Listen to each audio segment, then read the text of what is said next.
Okay dear students, good evening.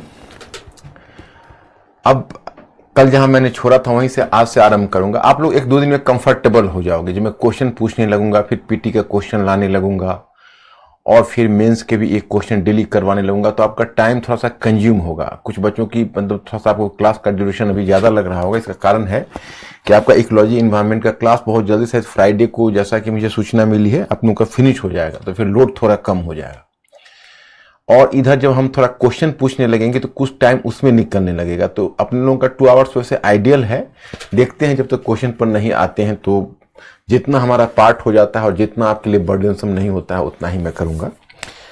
देखिए, आपका जो हमने एक फार्मूला दिया, इस फार्मूला को आप लेकर चलिए, आपको बिल्कुल ही कभी जिंदगी में दिक्कत नहीं होगी। जो मैं कह रहा हूं फार्मूला है इंटीग्रेटेड अप्रोच। तो इंटीग्रेटेड अप्रोच के तहत हमने क्या किया, आपको पहला अभी पार्ट जो मैंने शुरू किया है वो पार्ट शुरू किया है। अंकुर मानचित्र तो है, मानचित्र आप लोगों को मानचित्र बाद में दिया गया है थोड़ा सा, और आप लोग उसको मैनेज कर लीजिएगा। और आगे से जो पॉलिटिकल हिस्ट्री होगा उसमें साथ ही साथ आपका मैटर में भी मैं मैप लगा के दूंगा। पीडीएफ में आप उसको निकाल सकते हैं, डाउनलोड कर सकते हैं। इस बार वो मैप छूट गया था, मैंने बाद में भिजवाया था आपको। तो मैं आपको बता रहा था कि एक्चुअली एक इंटीग्रेटेड अप्रोच रहने से फिर आपको चीजें खुद क्लियर होती जाएगी। तो एक बार आप मेरे फार्मूला पर आ जाइए। कल मैंने आपका फार्मूला बताया था, याद होगा हमारा कैसे फार्मूला काम कर रहा है। तो हमने आपको बताया था कि देखिए, हमने आपको जैसा कि बताया हुआ है,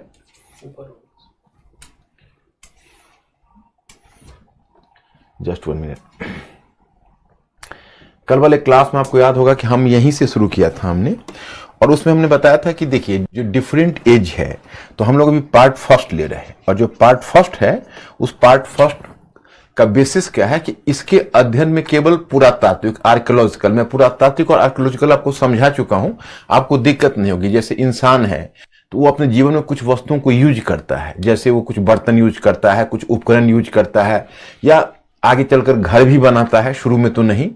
जैसे अगर वो बहुत आरंभिक अवस्था में है तो पत्थर के उपकरणों का प्रयोग करता है, उससे जब ऊंची अवस्था में आता है तो तांबे के उपकरणों का प्रयोग करता है, अंत में लोहे के उपकरणों का भी प्रयोग करता है। तो बाद में वो बस्तियां जो होती है उसमें हम खुदाई करते हैं। तो होता यह है कि कोई एक टीला है, वहां पर कोई एक बस्ती कभी रही हो, कभी कोई सेटलमेंट, ह्यूमन सेटलमेंट रहा हो, तो दिख जाता है, पता चल जाता है, कुछ न कुछ अवशेष वहां मिल जाते हैं। तो उसके बाद उसमें जो पुरातत्वविद होते हैं, हिस्टोरियंस, एक होते हैं आर्कियोलॉजिस्ट, जिनका मुख्य काम होता है लोगों के छोड़े गए चीजों का अध्ययन कर एक उसका जीवन के बारे में लिखना, या उनके जीवन को समझना। तो वही जो आर्कियोलॉजिस्ट होते हैं वो खुदाई शुरू करते हैं। तो खुदाई में जो वस्तुएं निकलती है तो उसके आधार पर जो चित्र उपस्थित होता है उसको हम कहते हैं आर्कियोलॉजिकल सोर्स। साहित्यिक साक्ष्य वो होता है जब तक वो लिखित साहित्य छोड़ते हैं, तो लिखित साहित्य में आसानी होती है कि उसको एक बार पढ़कर आप पूरी तस्वीर खींच सकते हो। और जो पुरातत्व के साक्ष्य के आधार पर अगर आप किसी का जीवन का अध्ययन करने चाहो तो एक की दूसरी कड़ियां जोड़नी पड़ती है, वो बड़ा अपने आप में डिफिकल्ट टास्क होता है। तो ये जो पार्ट आपका पार्ट फर्स्ट है, इसमें बहुत ज्यादा सूचना क्यों नहीं है, क्योंकि पार्ट फर्स्ट में हमने आपको कहा पूरा पाषाण काल, मध्य पाषाण काल, नवपाषाण काल, ताम्र पाषाण काल, हड़प्पा सभ्यता, और हड़प्पा सभ्यता के बाद हम लोग भारतीय उपमहाद्वीप का परिदृश्य देखेंगे। ताम्र पाषाण काल तो यकीनन हड़प्पा सभ्यता से पहले तांबे का चलन आएगा, लेकिन हड़प्पा सभ्यता के पतन के बाद तांबे का प्रचलन और भी बढ़ जाएगा। वो मैं बिल्कुल ही शीशे की तरह साफ कर दूंगा, और आप लोग जब ओके कर दोगे तभी मैं आगे बढ़ूंगा। तो मैंने आपको कल के क्लास में जो अब तक बताया है उसमें हमने बताया है कि मानव शुरू में पहले हम उसको 2 पार्ट में बांट के देखे, प्रस्तर युग और धातु युग। तो प्रस्तर युग में जब मानव पत्थर के उपकरणों का प्रयोग करता था, तो प्रस्तर युग में मैंने कहा पूरा पाषाण काल और नवपाषाण काल। तो पूरा पाषाण काल में भी मानव पत्थर के उपकरणों का प्रयोग कर रहा है, नवपाषाण काल में भी मानव पत्थर के उपकरणों का प्रयोग कर रहा है। लेकिन उन दोनों के बीच एक फेज ऑफ ट्रांजिशन आएगा, संक्रमण की अवस्था आएगी। संक्रमण उसको कहते हैं कि जब आप एक प्रवृत्ति को छोड़ते हो और दूसरी प्रवृत्ति को आरंभ करते हो।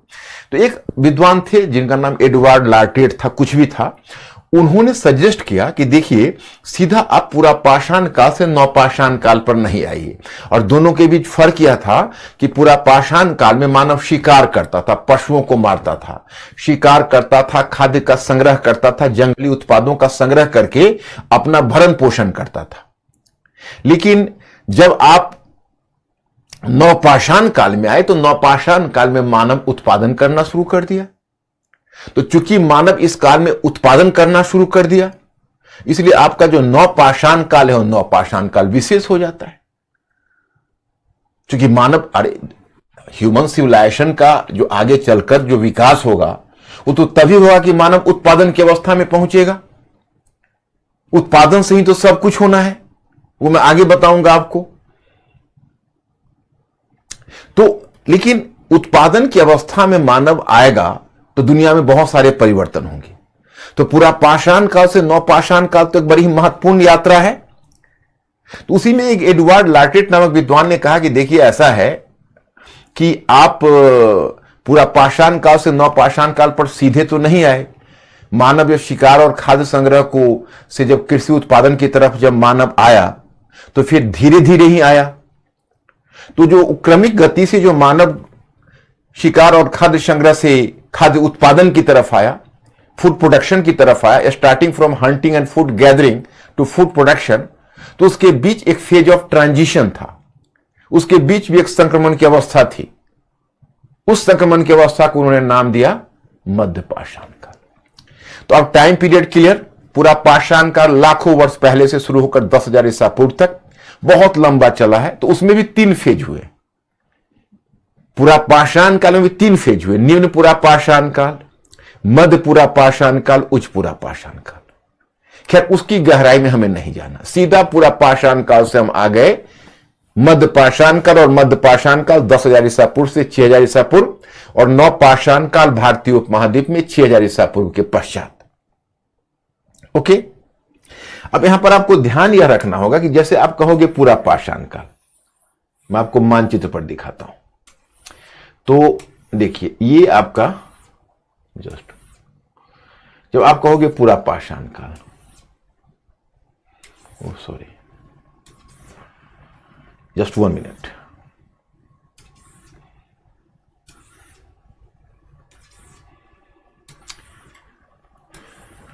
जैसे ये है पूरा पाषाण काल, तो पूरा पाषाण काल भारतीय उपमहाद्वीप के विभिन्न क्षेत्रों से मिला है। वो चूंकि पत्थर के उपकरणों का प्रयोग करते थे और पहाड़ की कंदराओं में रहते थे, इसलिए भारत में जो आपको पूरा पाषाण काल की बस्तियां मिली है वह आपको अधिकतर पठारी क्षेत्रों में ज्यादा मिली है। जैसे प्रायद्वीपीय भारत में ज्यादा मिलेगी, मध्य पाषाण काल भी प्रायद्वीपीय भारत में आपको ज्यादा मिलेगी। ओके, और वैसे उत्तर पश्चिम में भी आपको मिलेगी। लेकिन जो गंगा का मैदान है, विशेष रूप से आप कहोगे जिसको गंगा सिंधु मैदान, तो मैदानी भाग में कम मिला है। क्योंकि मैदानी भाग में पत्थर कम मिले, रहने के लिए गुफाएं कम मिली, इसलिए माना जाता है कि ये पूरा जो मैदानी भाग है पूरा पाषाण काल में, उसमें एक ही आपको पूरा पाषाण कालीन साक्ष्य मिलेगा, और वह है कालपी। कालपी एक जगह है जो आप देखिएगा उत्तर भारत में गंगा यमुना द्वाब के पास है। तो कालपी ही एकमात्र ऐसी जगह आपको मिलेगी जहां से आपको पूरा पाषाण काल का साक्ष्य मिला है, नहीं तो किसी भी जगह से आपको पूरा पाषाण काल का साक्ष्य नहीं मिला है। तो मुख्य रूप से लेकिन पठारी क्षेत्र में ही मिला है। अब इसके बाद मध्य पाषाण काल आओगे तो मध्य पाषाण काल भी भारतीय उपमहाद्वीप के विभिन्न क्षेत्रों से मिला है।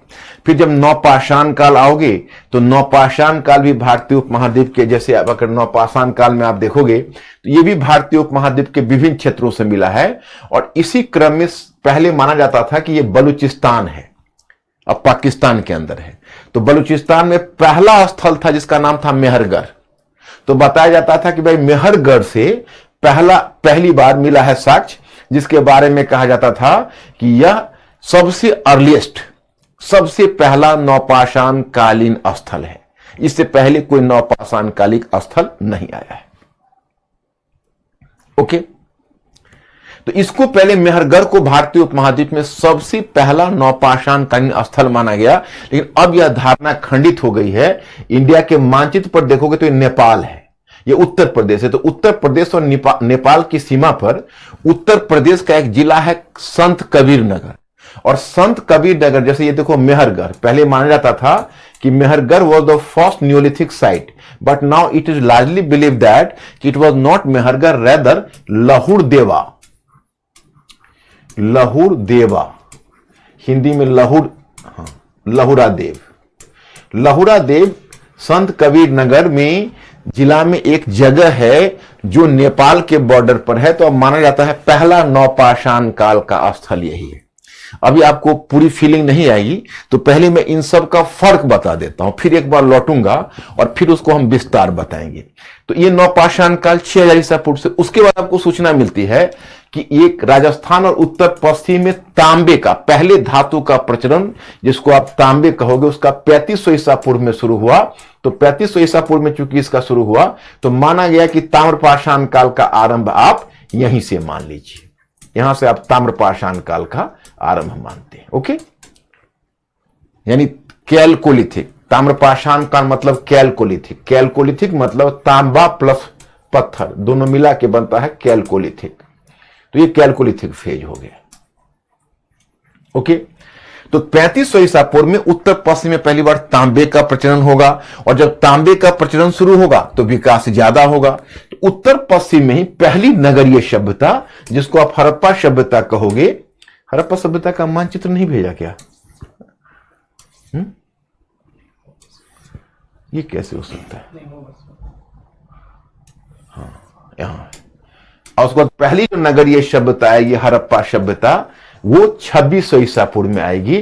तो अब हम क्रोनोलॉजी आपको एक बार पहले बता देते हैं, तब परिवर्तन बताएंगे, तब हम हड़प्पा सभ्यता तक भी पहुंचेंगे। लेकिन चूंकि अकेला हड़प्पा सभ्यता नहीं देखना है, क्या करना है, इंटीग्रेटेड अप्रोच है। तो इसलिए मैं पहले एक बार फिर आपको रिमाइंड कर देता हूं। लाखों वर्ष पूर्व से लेकर 10,000 ईसा पूर्व तक पूरा पाषाण काल। ओके, उसके बाद दूसरा मैंने बताया कि लगभग 10,000 ईसा पूर्व से लेकर 6,000 ईसा पूर्व तक मध्य पाषाण काल, और 6,000 ईसा पूर्व के पश्चात मतलब ओपन एंडेड है, उसमें हम कोई सीमा में बांध नहीं रहे, भारतीय उपमहाद्वीप में नवपाषाण काल। और लगभग 3500 ईसा पूर्व से तांबे का प्रचलन आरंभ हुआ, यूज ऑफ कैलकोलिथिक यानी copper started, so that is called chalcolithic phase. और उसके बाद फिर 2600 ईसा पूर्व 2600 ईसा पूर्व में उत्तर पश्चिम में नगरीकरण की अवस्था आई, और जब नगरीकरण की अवस्था आई तो उसको हम कहते हैं हड़प्पा सभ्यता। वो 2600 ईसा पूर्व, और 2600 ईसा पूर्व से 1900 ईसा पूर्व में तक ये सभ्यता चलेगी। और 1900 ईसा पूर्व में जब 1900 बीसी में इस सभ्यता का पतन होगा, तो आपको भारतीय उपमहाद्वीप में बहुत सारे स्थल दिखेंगे, और वो उसके बाद का परिदृश्य हम बताएंगे। लेकिन आप पहले ओके करोगे, यहां तक पहले आपका क्रोनोलॉजी क्लियर है, कालक्रम क्लियर है, किसके बाद कौन आया, पहले आप ओके करिए, या कोई अगर डाउट हो तो पूछिए, तो मैं फिर आगे बढ़ूंगा। अब मैं आपको चेंज बताऊंगा, परिवर्तन बताऊंगा, तो परिवर्तन आपकी समझ में आ जाएगा। प्लीज इन्फॉर्म मी कि इनकी क्रोनोलॉजी क्लियर हुई आपको।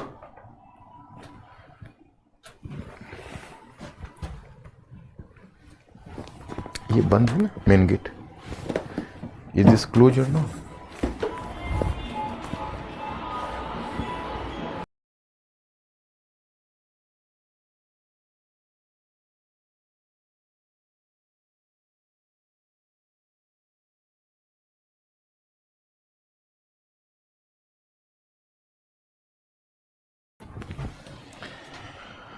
सो have you been clear? Clear हुए? जरा पूछिए।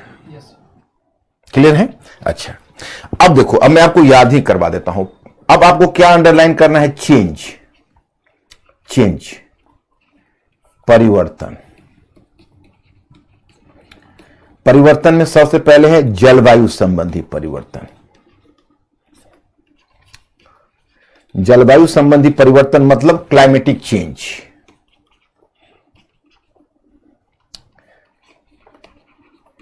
क्लाइमेटिक चेंज ये तो सबसे आसान है, क्योंकि क्लाइमेटिक चेंज में कुछ नहीं करना है। जो पूरा पाषाण काल आपने देखा, वो जियोलॉजिकल एरा होता है, जियोलॉजिकल एज होता है, भूगर्भ शास्त्रीय काल। उसके अनुसार वो प्लिस्टोसिन काल था। जो आपका पूरा पाषाण काल है वो प्लीस्टोसीन काल के, क्योंकि प्लीस्टोसीन काल तो शुरू होता है 20 लाख वर्ष पहले और ये 5 लाख वर्ष पहले शुरू हुआ, तो ये प्लीस्टोसीन काल के उत्तर अवस्था में है। ये जो आपने देखा है that is the latter phase of Pleistocene era, ये प्लीस्टोसीन एरा का लैटर अवस्था है। उसके बाद लगभग 10,000 ईसा पूर्व ये तो पूरा पाषाण काल का अवस्था है। पूरा पाषाण काल इसी से हुआ, पैलियोलिथिक पीरियड जिसको बोलते हो, इंग्लिश में इसको पैलियोलिथिक बोलते हैं। ये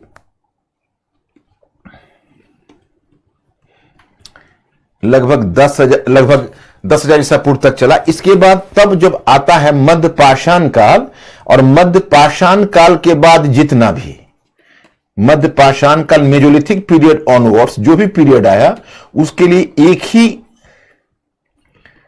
टर्म आता है होलोसीन। आज भी हम लोग किस एरा से जुड़े हुए, होलोसीन।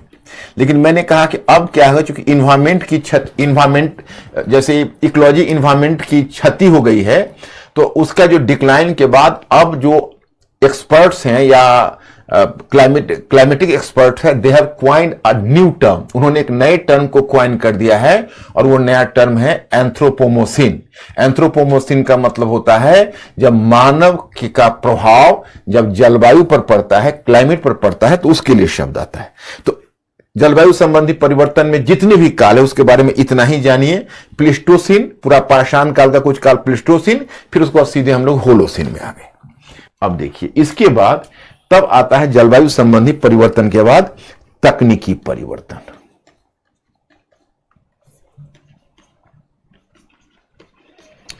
तकनीकी परिवर्तन, टेक्नोलॉजिकल चेंज, इसको थोड़ा आपको ढंग से समझना पड़ेगा। टेक्नोलॉजिकल चेंज को जब आप टेक्नोलॉजिकल चेंज पर आएंगे तो इसको ढंग से थोड़ा समझना पड़ेगा।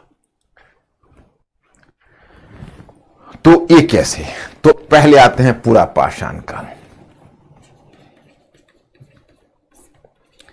पूरा पाषाण काल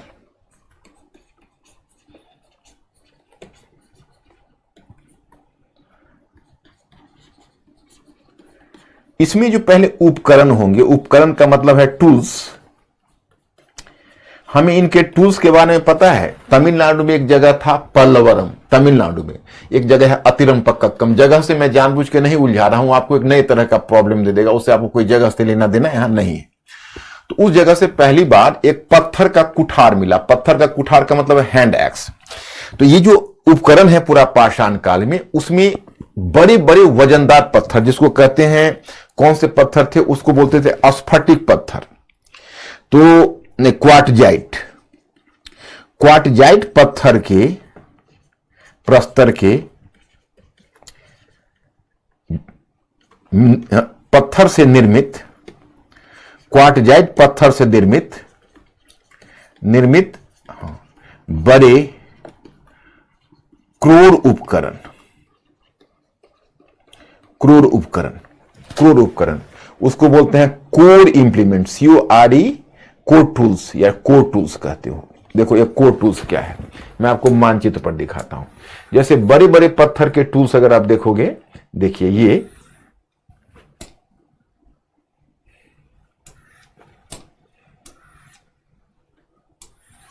देखिए जो बड़े बड़े पत्थर के उपकरण होते हैं, ये देखिए ये एक ही पत्थर से क्या होगा कि इसको बड़े पत्थर को पीट पीट के आप उपकरण बनाते हो इन बड़े पत्थर का। और आप जानते हो इसको क्या कहते हो, हैंड एक्स। ये हैंड एक्स ही है, जैसे ऐसे पकड़ के ऐसे काटते हो। ये क्या है, पॉइंटेड हैंड एक्स। ये भी हैंड एक्स है। किसी को एक तरफ आप पैना बनाते हो, किसी को आप दोनों तरफ, मतलब इसको क्या करते हो, इस पत्थर को आप तोड़ के धारदार बना देते हो। तो धारदार बना देते हो तो कभी एक साइड से होता है, कभी दूसरे साइड से होता है। इसको कहते हैं कोर इंप्लीमेंट्स। और कोर इंप्लीमेंट्स की विशेषता क्या होती है मैं आपको बताऊं। जैसे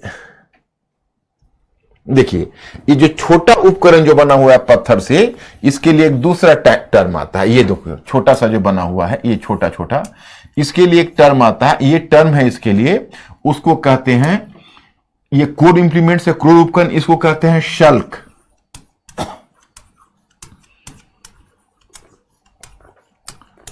शल्क उपकरण। शल्क उपकरण को कहते हैं फ्लेक्स। फ्लेक्स। अब देखो, इसे घबराना मत, मैं बहुत आसानी से आपको समझाता हूं। जैसे कोई एक बड़ा पत्थर है, क्वार्टजाइट, ओके। तो क्वार्टजाइट पत्थर है, तो उसको आप ऐसे सोचो कि एक ऐसे बड़ा पत्थर है, ओके। तो इस पत्थर को तुम इधर से तोड़ के निकाल दिए, इसको धारदार बना दिए और इसको धारदार बना दिए, ओके। तो ये बन गया हैंड एक्स, यानी कुठार, हैंड एक्स। ये हो गया कोर उपकरण, ओके। कोई पत्थर है, उसको ऐसे बनाए और इसको धारदार बना दिए, इसको ऐसे। तो ये हो गया क्लीवरर। क्लीवरर कहते हैं बिदारनी को। बिदारनी में क्या हुआ, जैसे पेड़ की शाखा या वो हाथियों का भी शिकार करते थे, तो उसको बीचों बीच ऐसे लगाते थे और दो पार्ट में ऐसे फाड़ देते थे, उसको बिदारनी बोलते हैं, क्लीवरर। ये नाम आता है क्लीवरर, और हिंदी में कहते हैं विदारिनी बनाते हैं, ओके। तो और एक बनाते थे ऐसे, बनाया और उसको काटने वाला बना दिया, एकदम औजार, धारदार। इसको यहां से, इस पत्थर को यहां पर इसको काट के इसका जो धार है यहां बना दिया इस साइड में।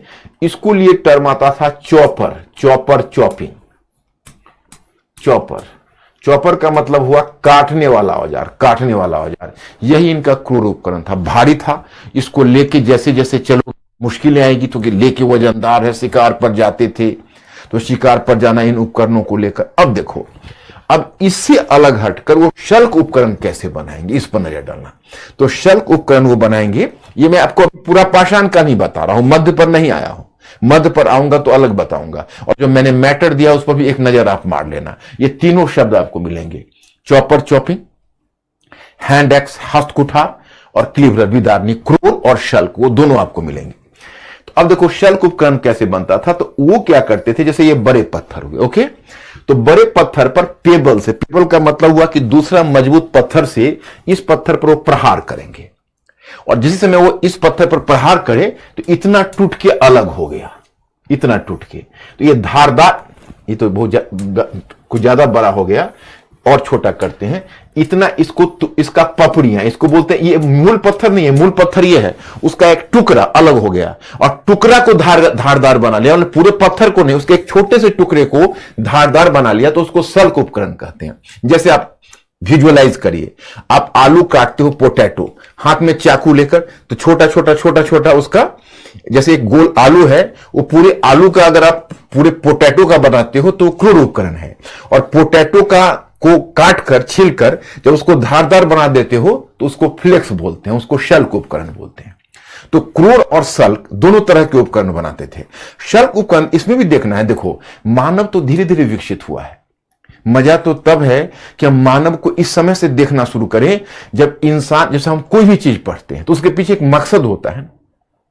हम आदि मानव को क्यों पढ़ते हैं, मतलब एक जिज्ञासा होती है कि आज का मानव, देखो अगर आप लोगों के जीवन में कभी वक्त है और आप लोग थोड़ा पढ़ने में अगर मान लो रुचि रखते हो, और रेगुलर नहीं, कोर्स की चीज नहीं है ये, कोर्स की चीज नहीं, आपको कभी अगर राह चलते हुए जाना है, कभी बस ट्रेन में सफर करनी है, रास्ते में पढ़नी है, और कैजुअल पढ़ना है, हालांकि कैजुअल पढ़ने वाली बुक तो नहीं है, लेकिन कैजुअल पढ़ना है, तो हम आपको अपनी तरफ से सजेस्ट करेंगे कि Yuval Noh Harare, Yuval Noh Harare, ये बेसिकली एक यहूदी हिस्टोरियन है, युवाल नोह हरारे।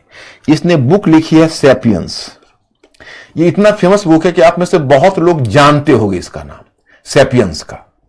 भले ही इसके ऑथर का नाम युवाल नोह हरारे को नहीं जानते होगे, सैपियंस का जानते होंगे। ओरिजिनल तो लिखा हुआ है सैपियंस इंग्लिश में, 2015 में आया था और 2017 में मैंने इसको पढ़ा था।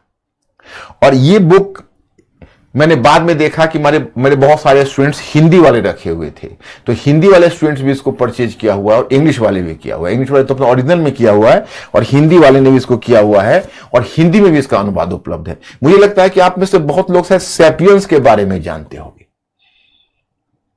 सैपियंस के बारे में शायद आप जानते होंगे। अच्छा, आप में से कितने लोग सैपियंस किताब, पुस्तक के बारे में जानते हो? कोई जानते हो? अगर जानते हो तो सामने आओ, नहीं तो ये कोई कोर्स की चीज नहीं है।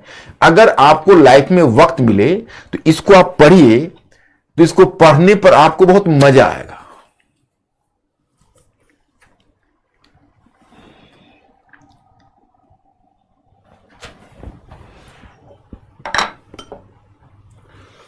ने सुने, कुछ ने नहीं सुने। कुछ लोग सुने हैं ना, तो आपको अगर मैं अपनी तरफ से सजेस्ट करता हूं ऑनेस्टली कि अगर आपको कभी जीवन में मौका मिले तो इस पुस्तक को पढ़िए। मैं वास्तव में जब इस हिस्टोरियन को पढ़ा तो मुझे लगा कि शायद अभी वर्ल्ड क्लास का हिस्टोरियन है। कितनी समझ है जानते हो, होमोसेपियंस ने कैसे दुनिया को यहां तक लाया है वो इस बुक में है। आपको देखकर आश्चर्य होगा कि सेपियंस, आपको बहुत सारी प्रजातियों के बारे में सोचना मिलेगी। And you will come to know कि how did sapiens travel from the status of the early man till today. और जानते हो मुझे सबसे अच्छी बात क्या लगी उस बुक में, उसमें भविष्यवाणी थी, और भविष्यवाणी मैंने अपनी आंखों के सामने सही होते हुए देखा।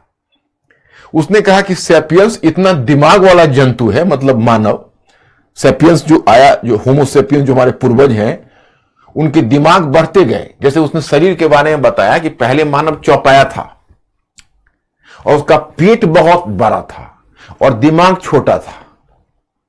तो बताया कि ये चौपाया है, तो चौपाया में क्या होता था कि एक दिक्कतें दो आती थी। एक तो चौपाया है तो थोड़ा सा तो उनके हाथ फ्री नहीं थे, मतलब वो चारों चीज लगानी पड़ती थी चलने में या कोई चीज संग्रह करने में, और उनका हाथ खुला हुआ नहीं था। तो पहले पैरों पर रहते थे, और जब पैरों पर रहते थे तो पैरों से उतर के आदि मानव, वो पहले कपी समूह थे बंदर की तरह, उनका हाथ वाथ भी पूरा नहीं खुलता था। जैसे आप कपी समूह को देखोगे उनके हाथ वाथ नहीं खुलते हैं ज्यादा। आपने कभी गौर किया होगा, बंदर का पूरा हाथ ऐसे नहीं खुलता, इतना ही खुलता है।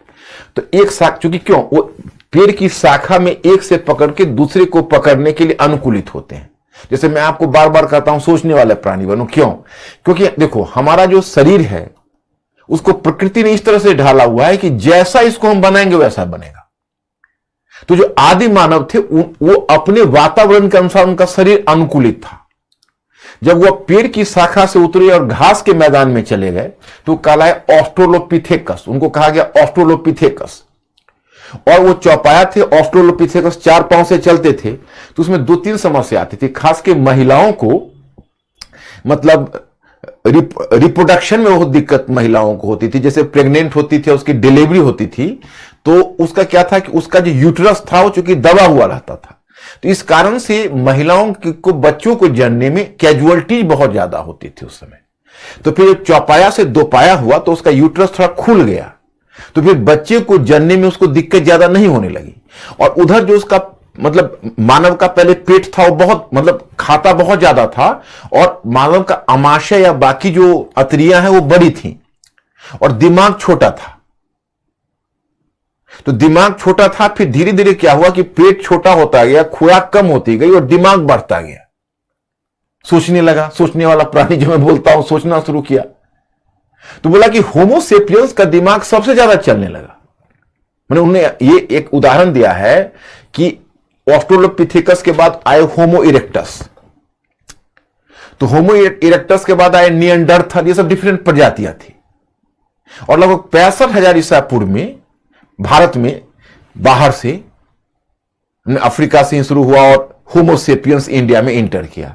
और होमोसेपियंस आया, उसको निएंडरथल का ब्रीड ही समाप्त हो गया और होमोसेपियंस छा गए। अब क्या हुआ, ये मार डाला निएंडरथल को। ये मुश्किल लगता है कि इतनी जनसंख्या को आप कैसे मार डालोगे। हो सकता है कि उसके साथ क्रॉस हुआ, क्रॉस होने के बाद पूरे जनरेशन, पूरे निएंडरथल के जनरेशन को ही होमोसेपियंस ने बदल दिया। तो इस तरह से होमोसेपियंस हो गए। तो बोला कि पहले जो निएंडरथल थे और अब होमोसेपियंस थे, उसके सोच में क्या अंतर है। जैसे अगर वो कहीं एनिमल्स कहीं अगर जा रहा है, ओके, तो कहीं जानवर को भी तो आभास हो ही जाता है कि बाघ बैठा हुआ है जो मतलब खतरनाक है। तो निएंडरथल होते तो वो क्या करते कि अपने ग्रुप मैन को केवल वो एक इंडिकेशन दे देते कि उधर मत जाओ, उधर बाघ है, वो लिखा है नोहर आरे ने। और होमोसेपियंस क्या करते कि वो अपने ग्रुप मैन को कहते कि इस मतलब संकेत कर देते कि बाघ वहां बैठा हुआ है, तुम लेफ्ट से जाओ, तुम राइट से जाओ, उसको घेरो। और वो ऐसा कमांड बनाते कि बाघ को पकड़ लेते। तो उनका एक तरह से दिमाग काम करने लगा। और धीरे धीरे होमोसेपियंस, तो वही युval नोह हरारी उस पुस्तक के बारे में कहते हैं कि होमोसेपियंस वाज सो इनविंसिबल कि कंकर्ड द वर्ल्ड, पूरी दुनिया को जीत लिया। और 2017 में मैं पढ़ रहा था तो उन्होंने उसमें लिखा था कि होमोसेपियंस को भविष्य में अब जो प्रतिस्पर्धा मिलेगी या अब जो कंपटीशन मिलेगा वो मिलेगा वायरस से। और जब मैं 2020 में, मैं स्टूडेंट्स तुम लोगों ने भी फील किया होगा, जब कोविड-19 आया और जब कोरोना का प्रकोप हुआ और वायरस के कारण जब हम लोग घर में बैठ गए और लॉकडाउन हो गया, तब हमें लगा कि युval नोह हरारी ने कितनी सही बात कही। एक हिस्टोरियन होता है, उसमें वो एक वास्तव में भविष्य दृष्टा हो जाता है, वो भविष्य को देखने लगता है हिस्टोरियन। अब मैं एक वाक्य आपसे और शेयर करना चाहूंगा। जब रशिया ने यूक्रेन पर हमला किया तो उस पर दुनिया के एक्सपर्ट्स अपने अपने दे रहे थे, तो युval नोह हरारी एक बार टीवी चैनल पर आया, तो मैं एक्सक्लूसिवली उसको सुना, क्योंकि मैं उसे बहुत ही इंप्रेस्ड हूं एज ए हिस्टोरियन।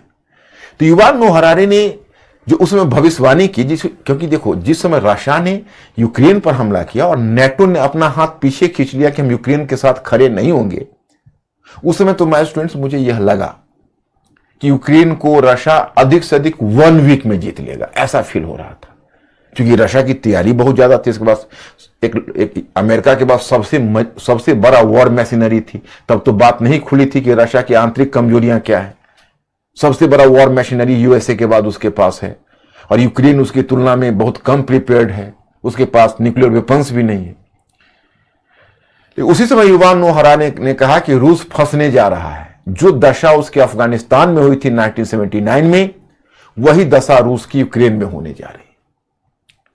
क्योंकि यूक्रेनियंस को फिजिकली जीत लेगा, लेकिन यूक्रेनियंस जब एक रेजिस्ट करना और फाइट करना शुरू करेंगे तो रशिया को उन पर कब्जा करना बहुत मुश्किल हो जाएगा, कब्जा नहीं बना सकते। तो देखो, कभी मरियोपोल, कभी क्या कहते हैं जापोरिया, इन सबको जीतता है और फिर एक सप्ताह में निकल जाता है हाथों से, क्योंकि वो लोग रेजिस्ट करते हैं। और आज देखो रशिया कैसे फंसा हुआ, 500 डेज से ज्यादा वॉर खींच गया, साल से ज्यादा, 1.5 साल, और रशिया फतह नहीं कर पाया।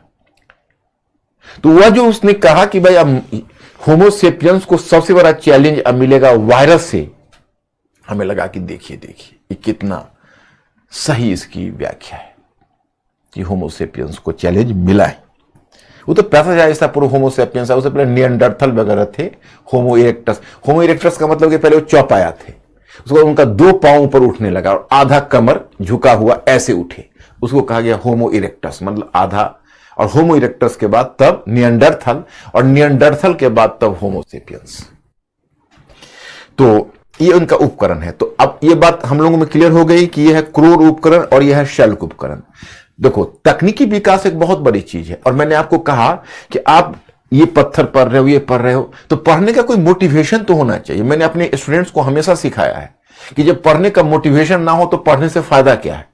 तो आप हमसे पूछोगे भाई गुरुजी आप ये टॉपिक को क्यों पढ़ा रहे हैं, हम आदि मानव को क्यों देख रहे हैं? हम इसलिए देख रहे हैं कि जरा सोचें कि आदि मानव एक पत्थर तोड़ते हुए इंसान से आज आर्टिफिशियल इंटेलिजेंस के युग में पहुंच चुका, कितनी तरक्की की, कैसे तरक्की की, कहां से चलकर हम लोग कहां तक पहुंचे। Starting from stone age to AI age, human beings technological advancement, starting from stone age to artificial intelligence, ये हमारे ह्यूमन सिविलाइजेशन की धरोहर है। तो ये धीरे धीरे गतिशीलता कैसे मानव में आएगी, जरा देखो। गतिशीलता ऐसे आएगी कि जैसे पहले क्रूर उपकरण है, तो क्रूर उपकरण क्या होता था? बड़े भारी भारी उपकरण होते थे, उसको लेकर चलने में, शिकार में उनको दिक्कत होती थी क्योंकि वो वजनदार होता था। और जब वो छोटे सल्क उपकरण बनाने लगे, हालांकि क्रूर उपकरण काटने छाटने में क्रूर उपकरण की आवश्यकता थी, उसका महत्व नहीं कमा, लेकिन सल्क उपकरण आने से शिकार में उनकी गतिशीलता बढ़ गई। तो शिकार में गतिशीलता बढ़ गई तो बेहतर हुए, पहले से बेहतर हुए। तो पूरा पाषाण काल भी तो कोई एक रुका हुआ काल नहीं है। जैसे आप देखोगे निम्न पूरा पाषाण काल, वहां क्रूर उपकरण ज्यादा है। मध्य पूरा पाषाण काल में आओगे तो सल्क उपकरण का महत्व बढ़ने लगा। जब उच्च पूरा पाषाण काल तक आओगे, जैसे इसमें भी 3 है पाषाण काल में, मैं आपको बता दूं। पूरा पाषाण काल, अभी मैं तकनीकी विकास ही कर रहा हूं। देखो 1 by 1 बढ़ूंगा मैं, फिर एक बार नहीं है तो सूत्र आप याद कर लो। वैसे मैंने मैटर उसी लाइन पर दिया है तो मैं निश्चिंत हूं।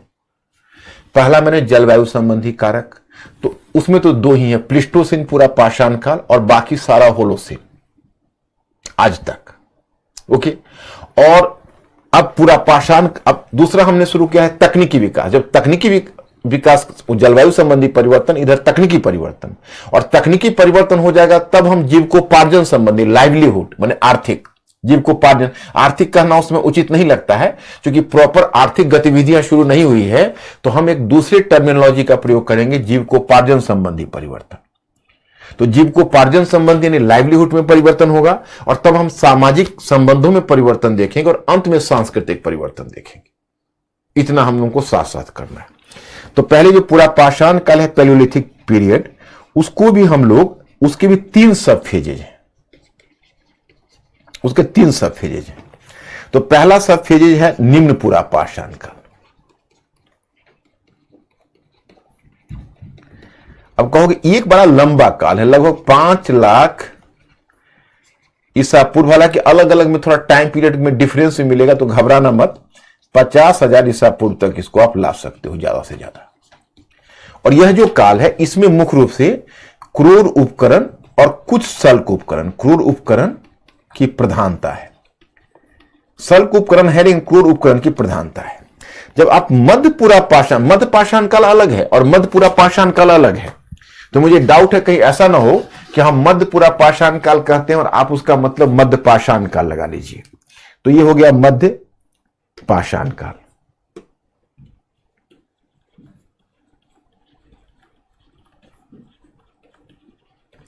तो जहां आपने मध्य पाषाण काल देखा उसका नाम है मेजोलिथिक पीरियड। तो मेजोलिथिक पीरियड, इसके लिए टाइम आता है मेजोलिथिक, नहीं सॉरी गलत हो गया, इसको आप मिटाइए, लिखिए मध्यपुरा, ये मेजोलिथिक नहीं है, मध्यपुरा पाषाण काल यानी मिडल पैलियोलिथिक फेज। मध्य पाषाण काल अलग है, उसको मेजोलिथिक बोलते हैं, हमने मिस्टेकली इसको मेजोलिथिक कह दिया। निम्न पूरा पाषाण काल मतलब लोअर पैलियोलिथिक फेज, मध्य पूरा पाषाण काल मतलब मिडल पैलियोलिथिक फेज। इसका टाइम पीरियड कहोगे तो ये टाइम पीरियड लगभग 50,000 ईसा पूर्व से ये कम है 40,000 ईसा पूर्व। अब इसमें तुम देखोगे शल्क उपकरण का बढ़ता हुआ महत्व, माने इसमें शल्क उपकरण का महत्व बढ़ जाएगा। शल्क का मतलब फ्लेक, माने उसके टुकड़े से जो उपकरण बनते थे वो हल्का होगा, उससे मानव की गतिशीलता बढ़ेगी, तो शल्क उपकरण का महत्व बढ़ जाएगा। तो शल्क उपकरणों का बढ़ता हुआ महत्व,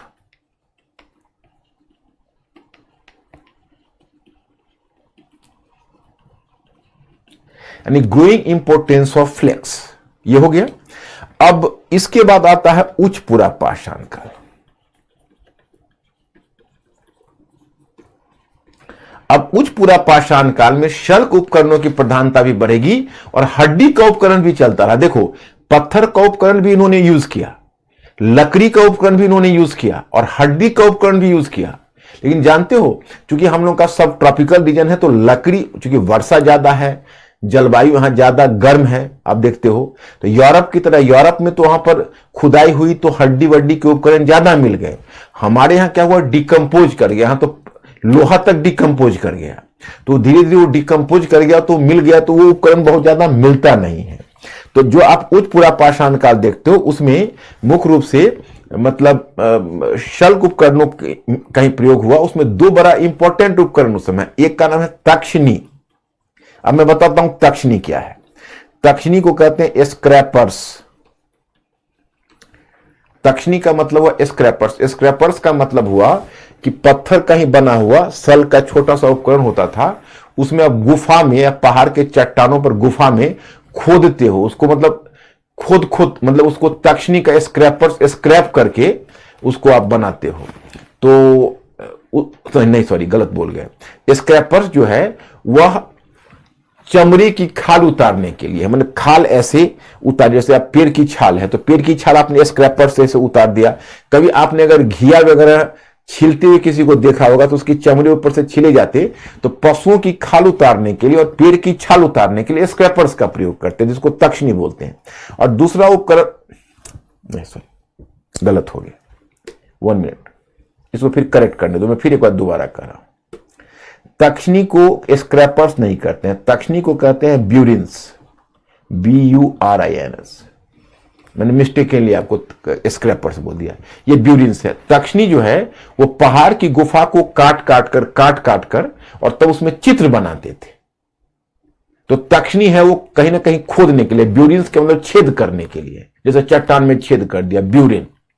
और दूसरा टर्म आता है उसको कहते हैं खुरचनी। ये खुरचनी का होता है स्क्रैपर। वो दोनों के शब्द बदल गए थे। स्क्रैपर तो स्क्रैपर है ऊंच छाल उतारने के लिए, पेड़ की मतलब छाल उतारने के लिए और पशुओं की खाल उतारने के लिए। जैसे आपने घिया वगैरह छीलते देखा होगा, वह है खुरचनी, मैंने खुरच कर उतारते थे। तो ये आपको उच्च पुरा पाषाण काल में। तो इनके उपकरण तो आप समझ गए, ये उपकरण में कोई दिक्कत नहीं। अब देखो मध्य पाषाण काल में क्या है। मध्य पाषाण काल, जिसको मेजोलिथिक पीरियड का, जो 10,000 ईसा पूर्व के बाद शुरू हुआ, मैं अभी तकनीकी विकास दिखा रहा हूं, केवल तकनीकी विकास, इसको मेजोलिथिक पीरियड बोलते हो। तो मेजोलिथिक पीरियड में क्या होता है कि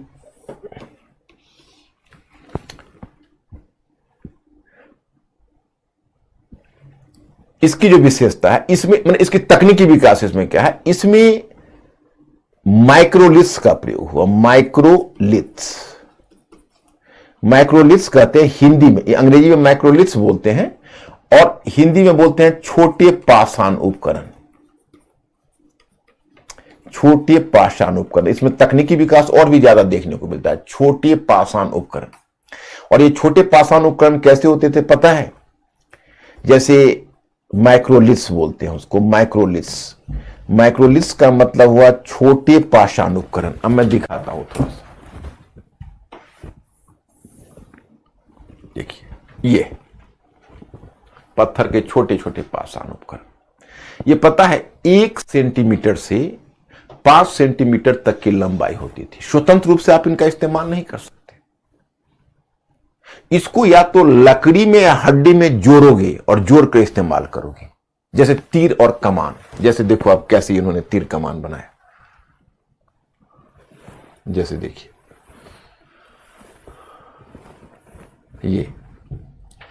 ये लकड़ी का ये पार्ट है और इस पार्ट को पत्थर का बना के यही छोटे पाषाण उपकरण से इसका नोक बनाया और सीधे। तो इसका फायदा क्या हुआ तकनीकी विकास छोटे मध्य पाषाण काल में? जानते हो मानव की प्रगति कैसे हुई? प्रक्षेपास्त्र तकनीकी का विकास किया। तो प्रक्षेपास्त्र तकनीकी का मतलब आप इंटर बॉलिस्टिक मिसाइल मत लगाइए जो आज फेंका। प्रक्षेपास्त्र का शाब्दिक अर्थ होता है फेंक कर मारना।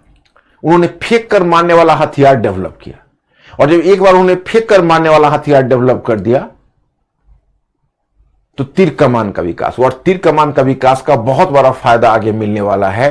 तो तकनीकी विकास में छोटे पाषाण उपकरणों का प्रयोग इन्होंने किया है, और इन्होंने छोटे छोटे पत्थर के 1 सेंटीमीटर से 5 सेंटीमीटर का धारदार पत्थर के उपकरण बनाकर उसको लकड़ी से या उसको हड्डी से जोड़ा है। और इनके उपकरण भी जो होते थे वो ज्यामितिक होते थे। ज्यामितिक का मतलब हुआ जैसे ट्रायंगुलर, ऐसे वो ज्यादा धारदार होता था। जैसे ट्रायंगुलर है, देख रहे हो, ऐसे ट्रायंगुलर।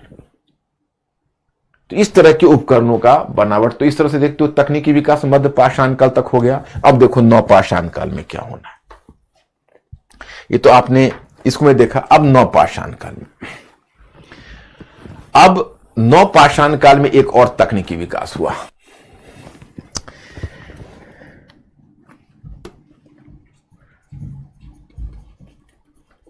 न्यूलिथिक पीरियड, 6000 ईसा पूर्व से। मैटर में देखते रहना, कुछ आंखों से ओझल ना हो, इंटीग्रेट होना चाहिए। Neolithic period. अब देखो नवपाषाण काल में इन्होंने क्या किया। जैसे पहले पत्थर से, आपको मिलेगा, पहले पत्थर से पत्थर तोड़ के उपकरण बनाते थे। पत्थर से पत्थर तोड़ के उपकरण बनाते थे। तो एक पत्थर से तुम विजुअलाइज करो, एक पत्थर से दूसरे पत्थर को तोड़ के उपकरण बनाओगे तो उपकरण क्या होगा? खुरदुरा होगा। उसको हाथ से पकड़ोगे तो उससे अगर मान लो उससे खंती है या कुदाल, उससे हाथ कुठार है, तो हाथ में तुम्हारा हाथ भी तो कटेगा, तो उतना इफेक्टिव नहीं होता है। पत्थर से पत्थर तोड़ के उपकरण बनाओगे तो उपकरण खुरदुरा हो जाएगा and it will be difficult for you to use the tools.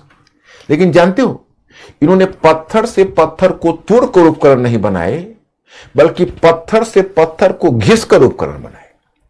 That is called polished where. उन्होंने किस चीज का प्रयोग किया? पॉलिश्ड वेयर का। पत्थर से पत्थर को घिस कर जब उपकरण बनाए तो उपकरण हो गए चिकना, ज्यादा चिकना और धारदार। तो नवपाषाण काल में मैं स्टूडेंट्स, इनका तकनीकी विकास ऐसा हुआ कि अब खेती की शुरुआत हो सकती थी। तो इन्होंने खेती की शुरुआत की, ये सेटल लाइफ जीने लगे धीरे धीरे। ये उपकरण ने इतना करामात इनके जीवन में लाया। तो इन्होंने किस उपकरण का प्रयोग किया? तो पत्थर को घिसकर पॉलिशदार उपकरण बनाना, यानी polished where tools. Polished where, इन्होंने पॉलिश्ड वेयर बनाया। पॉलिश्ड वेयर का मतलब पॉलिश नहीं किया, उसको घिस कर चिकना बनाया, इसको पॉलिश्ड वेयर कहते हैं। जिससे आगे कृषि वगैरह, अब इसी से जब उपकरण बनाएंगे तो उपकरण ज्यादा इफेक्टिव होगा, उससे जमीन कोड़ना सहज हो जाएगा और कृषि का विकास होगा। तो हम जीविकोपार्जन वाले में करेंगे। पहले तकनीकी में आप ओके करिए। मैंने आपको पूरा पाषाण काल, मध्य पाषाण काल, नवपाषाण, हाँ अब ताम्रपाषाण काल ही बता देता हूं। अब ताम्रपाषाण का, जिसको कैलकोलिथिक कहते हो, जो 3500 ईसा पूर्व से शुरू होगा, कैलकोलिथिक पीरियड, ये 3500 ईसा पूर्व से जिसकी शुरुआत आप देखते हो, इसमें और देखो इफेक्टिव हो गया। अब ये तांबे का उपकरण का प्रयोग करने लगा। तो अब एक ही बताओ, तांबे का उपकरण। अब एक बात आप बताइए, जब तांबे के उपकरण का प्रयोग होगा तब तो और भी बढ़िया हो गया ना। अब तो पत्थर से तांबा ज्यादा बेहतर है। तो जो उपकरण पहले वो पत्थर के बनाते तो तांबे के बनने लगे। अब तीर में तांबे का नोक होने लगा लकड़ी और हड्डी के साथ। अब कुदाल में जो उनका फावड़ा है तांबे का बनने लगा, खंती तांबे की बनने लगी। तो it was more effective than stone tools. तो ये प्रोडक्शन को बढ़ाएगा। नवपाषाण काल से ताम्रपाषाण काल में ज्यादा तरक्की होगी, क्योंकि ताम्रपाषाण काल में पहली बार कॉपर टूल्स का इस्तेमाल होगा। तो उससे उनके जीवन में और भी ज्यादा मतलब उनका जीवन स्तर और भी ऊंचा उठेगा और उनका विकास होगा। तो पहले इतना आप ओके करिए तकनीकी विकास, तब मैं जीविकोपार्जन की तरफ चलूं। मेरे जो भी स्टूडेंट्स हैं, प्लीज आप थोड़ा हिंट करिए यहां तक आप क्लियर हुए कि नहीं। यहां कोई दिक्कत हो तो मैं आपको क्लियर करके फिर आगे बढ़ूं।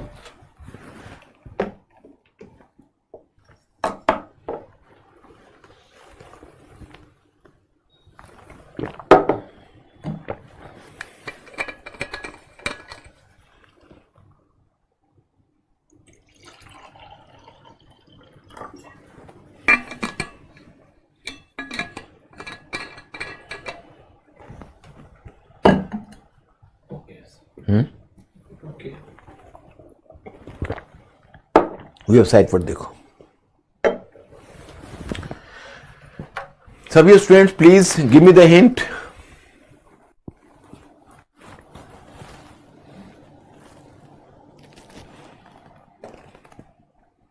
यस ओके ठीक है। अंशुल पूछ रहे हैं कि सर कॉपर डायरेक्ट मिल जाता था? नहीं, डायरेक्ट कैसे मिलेगा? वो तो एलॉइड फॉर्म में होता था ना, उसको निकालना पड़ता था। वो आग वाग में उसको करके, आदि मानव भी, जैसे आप तुम ट्राइबल्स में जाओगे तो ट्राइबल लोग अपना लोकल प्रोडक्ट को समझते रहते हैं, तो उतनी समझदारी लोगों को हो जाती है। तो एलॉइड उसको क्या होता था, उनको रॉ फॉर्म में मिलता था, उसको उनको निकालना पड़ता था, एक्सट्रैक्ट करना पड़ता था। डायरेक्ट जमीन में रखा हुआ नहीं मिलता था। मतलब वो उसका ओर मिल जाता था, उस ओर से वो अपना पॉलिश करके बना लेते थे। उसको धीरे धीरे आग वाग में पका के निकाल लेते थे। आग का यूज तो करने लगे थे ना, पूरा पाषाण काल से फायर का यूज करने लगे थे। जैसे पत्थर के जो क्रूर उपकरण से, जो मैंने अभी आपको बताया शल्क उपकरण बनाते थे अंशुल, उसका भी बड़ा दिलचस्प चीज होती थी। जैसे कई तरह से होते थे। जैसे एक पत्थर से दूसरे पत्थर को तोड़ा, उसकी पपड़ियां निकाली, जिसको कहते हो फ्लेक्स, तो फ्लेक्स से उपकरण बनाए। टेम्परेचर कितना है? हाँ, तो फ्लेक्स से उसके उपकरण बनाए।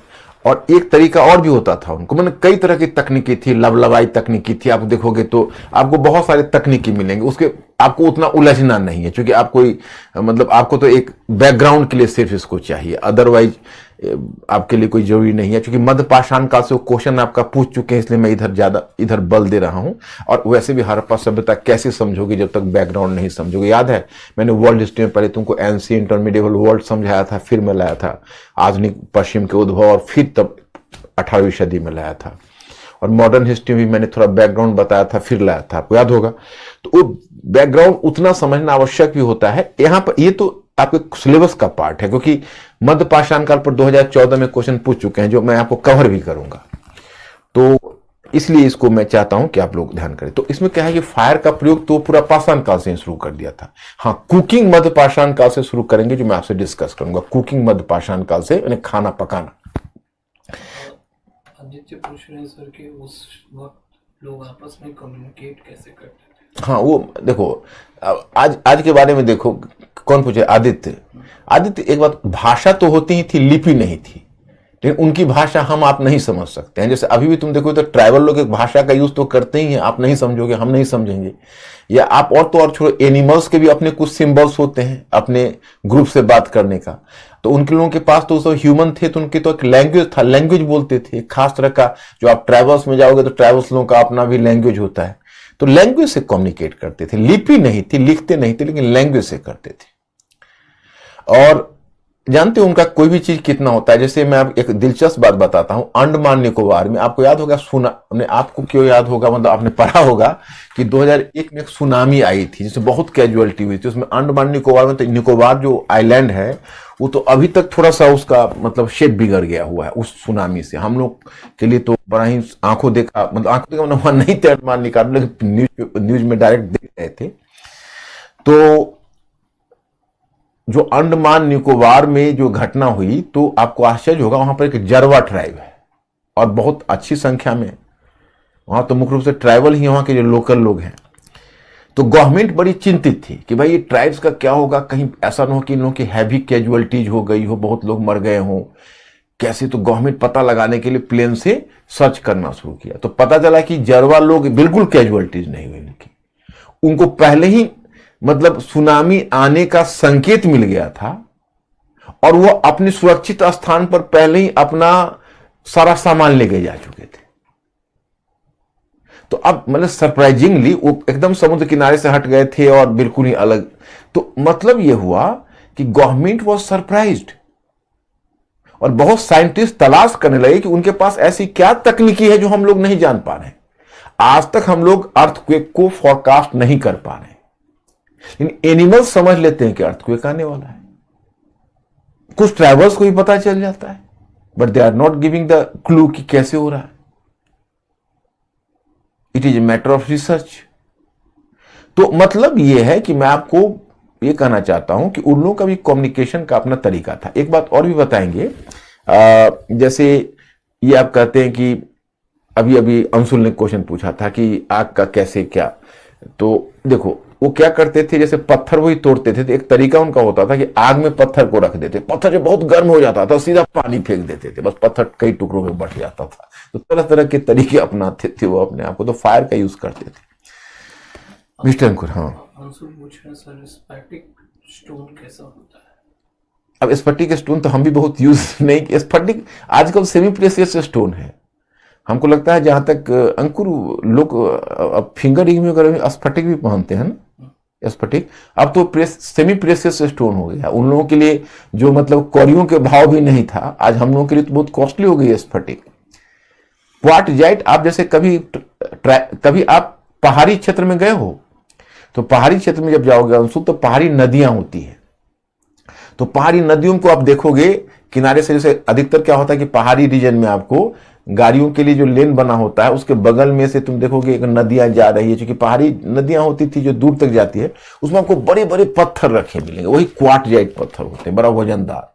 उसी का बनाते थे उपकरण वो।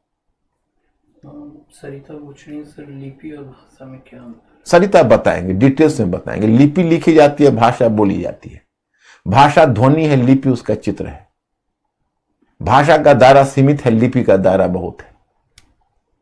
लिपि के बिना, सरिता, लिपि के बिना भाषा अस्तित्व में रह सकती है, भाषा के बिना लिपि नहीं। अब्दुल पूछ रहे हैं सर, वैदिक काल में भाषा थी लेकिन लिपि नहीं, पर वेद लिखे गए पर सर आज वेद पढ़े जा रहे तो आद ऐतिहासिक क्यों? अब्दुल, वेद कब लिखे गए आपको पता है? आप वैदिक काल पर आए, मैं आपको एक एक चुस्की पिलाकर तब के बजाय पूरा का पूरा ग्लास पिलाना चाहता था वहां, और पिलाना क्या चाहता हूं कि मेरा विश्वास है कि मैं जब कल्चर एंशिएंट और मेडिवल जब समाप्त करूंगा तो आप लोग लास्ट क्लास में हमको बताओगे कि सर जितना धुंधलापन था जीवन में समझने का इतिहास का वो आज धुल गया। ये मेरा विश्वास है, आप लोग जरूर कहोगे। और मैं अंतिम क्लास में आप लोगों से पूछूंगा कि मैंने जो आपको वादा किया था निभाया या नहीं। तो मैं आपको बताऊंगा वहां जो वैदिक काल में क्या है कि ये ठीक है कि वेदों का संकलन हुआ। कल भी मैंने अब्दुल आपको बताया था, लेकिन शायद कल आपने नोटिस नहीं किया। होता क्या है कि यहाँ लेक्चर देता हूं ना और मैटर पहले दे देता हूं, और वास्तव में मैं समझ रहा हूं कि एक लंबे समय तक लेक्चर में अपने ध्यान को आकृष्ट करके और मेंटली अलर्ट होकर बैठना मुश्किल होता है, और उसमें आपका ध्यान कहीं और चला जाता है। ये ह्यूमन वीकनेस है, इसमें आपको मैं दोषी नहीं मानता। लेकिन हमारी कोशिश क्या होती है कि आप पर दबाव बना के जितना आप मेंटली अलर्ट रह सके उतना हम आपको मेंटली अलर्ट रख सके। तो मैं इस सिलसिले में आपको बताना चाहूंगा कि Abdul, you have just given a hint towards the phenomena कि आपने हमसे सवाल किया कि वैदिक काल में जब भाषा थी उसको वेद को लिखा गया। वैदिक काल में वेद नहीं लिखा गया था। वैदिक काल में वो केवल वेद को भाषा के आधार पर, भाषा थी तो वेद को अपनी मेमोरी में रखा हुआ था। जैसे ऋग्वेद के 7वें मंडल में कहा गया है कि गुरु मंत्र को उच्चारित करते थे, वेदों के मंत्र को, और शिष्य उसको याद करते थे। कल मैंने बताया कि ऐसे लगता था मानो सैकड़ों मेढक टरटरा रहे हो। ये ऋग्वेद के 7वें मंडल में कि कैसे गुरु वेद को रटवाते थे शिष्यों को। अब बताओ, आज जो तुम नाम सुनते हो चतुर्वेदी, चतुर्वेदी आज भले ही अब टाइटल हो गया हो, लेकिन एक समय चतुर्वेदी वो होंगे जो चारों वेद को रट लिए होंगे। अब बताओ, चारों वेद को रट लिया। कोई 3 वेद को रटा त्रिवेदी, कोई 2 वेद को रटा द्विवेदी, और कोई 1 वेद को रटा वेदी। अब 4-4 वेद को रट लेते थे। आज आप लोगों को अगर स्मरण करने के लिए कहा जाए तो कितना कर पाओगे? और मेमोरी से वो पीढ़ी से पीढ़ी जाता था, इसलिए हिस्टोरियंस को दिक्कत होती है ओरिजिनल वर्जन क्या है, क्योंकि अब मेमोरी के आधार पर है तो प्रत्येक पीढ़ी के बाद तो बदल सकता है। और मैं आपको बताऊं, अब्दुल, वेद के संकलन या उसको लिखित साक्ष्य देने का पहला प्रमाण हमें 11वीं सदी का मिलता है। 11वीं सदी से पहले उसका लिखित रूप का कोई नहीं मिलता है। इसीलिए जो वेद वैदिक आर्य जो जिस वेद का इस्तेमाल करते थे वह वेद मौखिक परंपरा से थी, ओरल, वो लिखित नहीं थी। इसीलिए उनको कहा गया आद्य ऐतिहासिक में रखा गया। ये बात है अब्दुल। अब तो मुझे लगता है आप समझ गए होंगे। और मिस्टर अंकुर क्या बोलते हो? ओके हैं सभी? ओके। तो हमने तकनीकी किया, अब आपको बताते हैं जीवकोपार्जन संबंधी।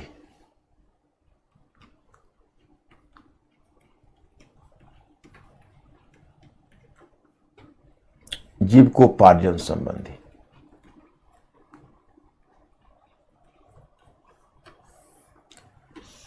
मतलब change in livelihood.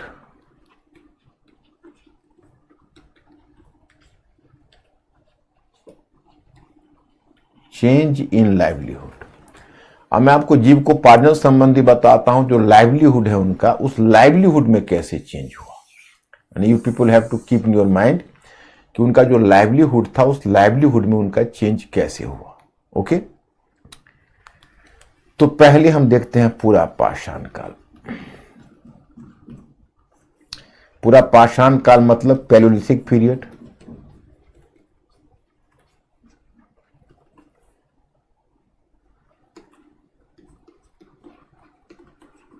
Palaeolithic period, इसमें उनका लाइवलीहुड क्या है? तो लाइवलीहुड है शिकार, हंटिंग,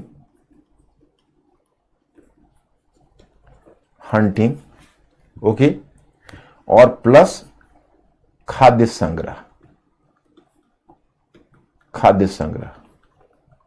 फूड गैदरिंग,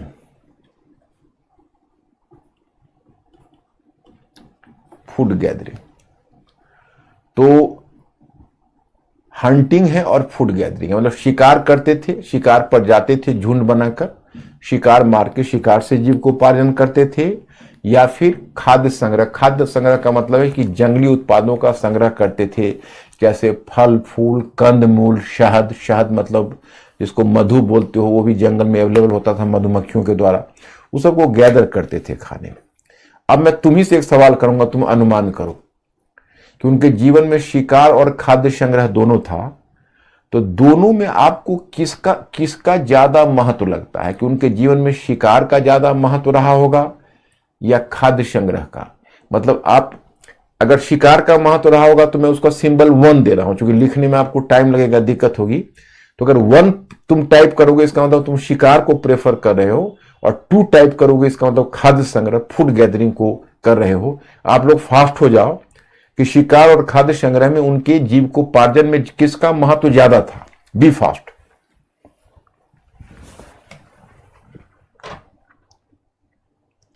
पॉइंट 1 और पॉइंट 2। पॉइंट 1 शिकार, पॉइंट 2 खाद्य संग्रह।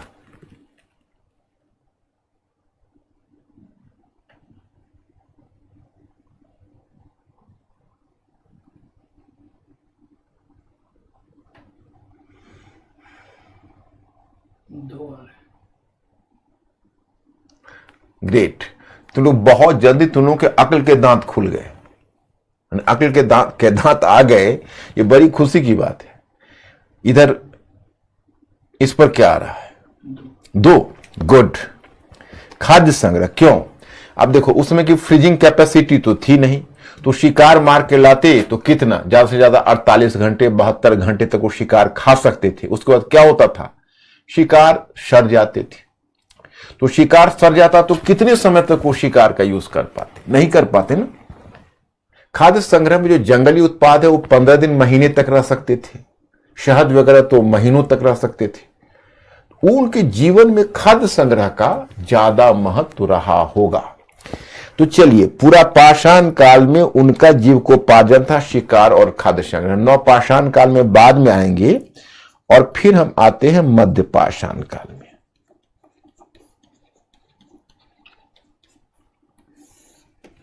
मध्य पाषाण काल में, मेजोलिथिक पीरियड। देखिए, अब इस काल में भी मानव शिकारी और खाद्य संग्रही है। मुख्यतः शिकारी एवं खाद्य संग्रह, चाहे मुख्यतः शिकार एवं खाद्य संग्रह। क्यों? क्योंकि ये तो संक्रमण की अवस्था है, अब फेज ऑफ ट्रांजिशन है। मतलब नवपाषाण काल में मानव खाद्य उत्पादन की स्थिति में आएगा, और पूरा पाषाण काल में मानव शिकारी और खाद्य संग्रह है, और मध्य पाषाण काल दोनों के बीच की अवस्था है। तो इसमें भी वो शिकारी और खाद्य संग्रह ही है, लेकिन सिम्टम्स थोड़ा बहुत आने लगा है। और शिकार और खाद्य संग्रह की तकनीकी में थोड़ा, शिकार की तकनीकी में परिवर्तन हो रहा है। कैसे? तो मैंने कहा कि अब प्रक्षेपास्त्र तकनीकी का विकास कर लिया, तो अब शिकार को बहुत अच्छी, मतलब शिकार ज्यादा मात्रा में इनको अवेलेबल हो सकते थे, जैसे तीर और कमान है। तो पहले क्या करते थे, बड़े पशु में हाथी तक को ये घेर कर मार डालते थे, हाथी तक को। लेकिन दिक्कत आती थी इनको तब जब छोटे पशु हिरन हैं, कुलाचे मारकर भाग जाते थे, उनको घेरना, कई बार वो उनको मतलब फंसाते थे, लेकिन उनको पकड़ना, दौड़ के पकड़ना तो पॉसिबल नहीं था। अब जब तीर कमान आ गए तो दौड़ते हुए पशु को तीर से मारकर ये शिकार कर सकते थे, हिरन को मार सकते थे, तो खाद्य की उपलब्धता बढ़ गई। पक्षी जो आसमान में उड़ती थी उसको शिकार कर सकते थे, खाद्य की उपलब्धता बढ़ गई। और जो 1 सेंटीमीटर से 5 सेंटीमीटर का जो पत्थर के उपकरणों का प्रयोग होता था, उसमें इन्होंने एक उपकरण डेवलप कर लिया जो मछली को पकड़ने वाला कांटा होता है। तो मछली को पकड़ने वाला जो कांटा है वो कांटा पत्थर से बनाने लगे, और उसको मतलब किसी पशु की खाल से एक तरह से डोर बना देते थे। उसमें तो कॉटन नहीं था, लेकिन पशु की खाल से डोर बना लिया, उसमें कांटे को फंसा लिया और मछली को पकड़ने लगे। तो अब मछली को पकड़ने लगे तो मछली को पकड़ना, पक्षियों का, छोटे पशुओं का शिकार करना, मछली को पकड़ना, तो उनके जीवन में खाद्य की उपलब्धता तो बढ़ गई। बताइए, बढ़ी है नहीं? तो अब खाद्य की उपलब्धता उनके जीवन में बढ़ गई तो ये कितनी बड़ी बात हो गई, तो उनकी जनसंख्या बढ़ेगी। क्योंकि देखो आज की तारीख में क्या है, उल्टी बात है। आज अगर किसी के जीवन में खुशहाली आती है तो जनसंख्या कम होता है, क्योंकि उसको परिवार छोटा करने की ललक होती है। उस समय अगर जीवन में खुशहाली आती थी तो जनसंख्या बढ़ती थी। अगर खाद्यान्न की उपलब्धता बढ़ती थी तो जनसंख्या बढ़ती थी, तो जनसंख्या बढ़ी।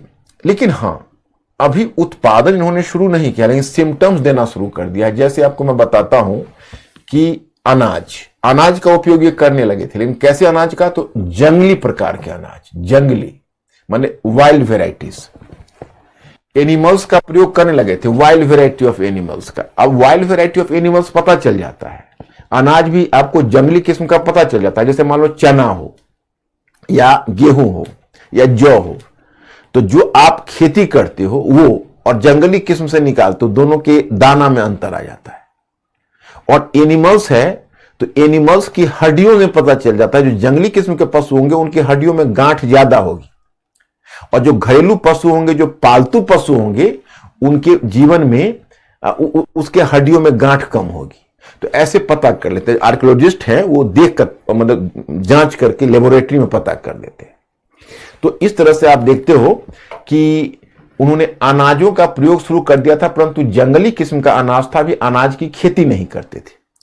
हां, आपको एक दो जगह है, जैसे मिर्जापुर, उत्तर प्रदेश में मिर्जापुर का नाम सुना होगा, तो वहां पर एक स्थल है सराय नाहर राय, और फिर महादाह स्थल है। तो उनमें से किसी स्थल से सिलबट्टे और चक्की मिले हैं। चक्की का मतलब अनाज पीसने के लिए, तो अनाज पीसने के लिए तो अनाज पीसते थे वो, इसका मतलब है कि अनाज का यूज करते थे, और सिलबट्टी में अनाज में दाना तोड़कर दाना निकालते थे। तो इतना तो प्रोग्रेस हो गया था। और दो जगह ऐसा है जहां से पशुपालन का साक्ष्य मध्यपाषाण काल में मिला है। अगर मैं कहूं, पूछूंगा आपसे, तो आप बता दोगे कि मध्यपाषाण काल में पशु को पालने का साक्ष्य कहां कहां से मिला है? जरा कोशिश करके बता। तो दो जगह है, दो जगह में एक जगह का भी तुम नाम दे दोगे, मैं खुश हो जाऊंगा कि मध्यपाषाण काल में दो स्थलों से पशु के पालने का साक्ष्य मिला है। और वो अगर दो स्थल में आप बता दोगे तो मुझे बड़ी खुशी होगी।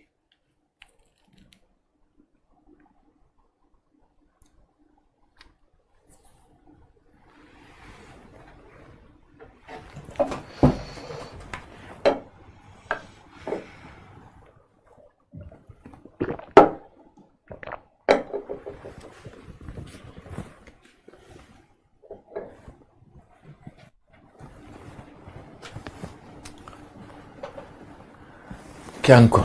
इसमें तो मैक्सिमम मेहर पशुपालन। मैं स्टूडेंट्स, तुम लोगों ने नोटिस लगता है नहीं क्या? मैं तुमको दिखाता हूं, तुमको है मैटर में।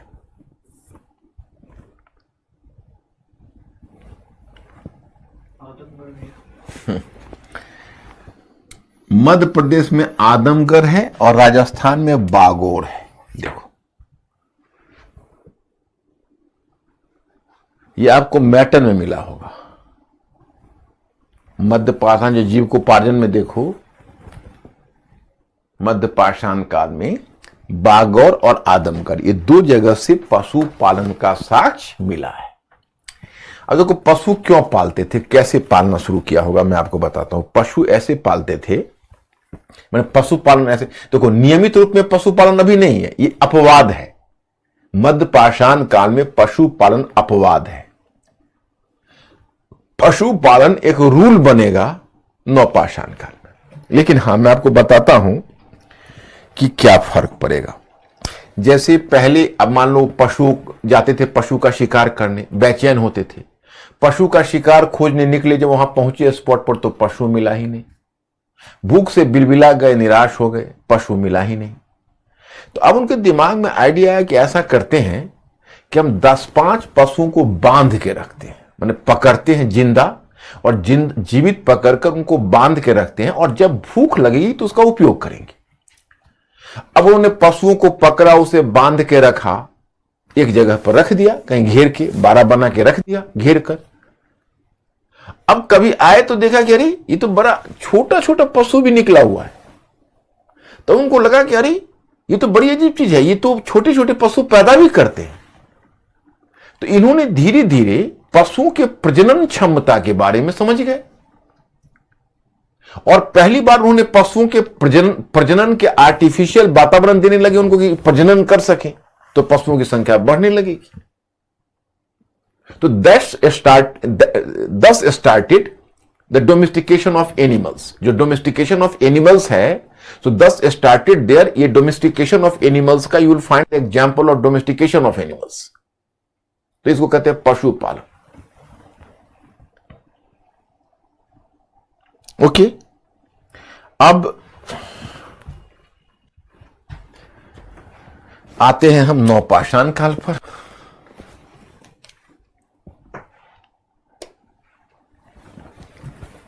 नवपाषाण काल,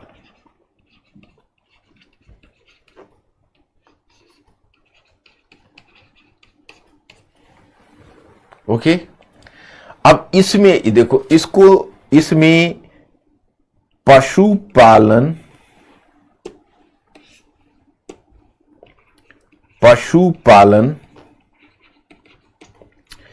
एवं कृषि, एग्रीकल्चर मीन्स कि the regular practices of domestication of animals और कृषि का आरंभ तथा मानव का शिकारी एवं खाद्य संग्राहक की अवस्था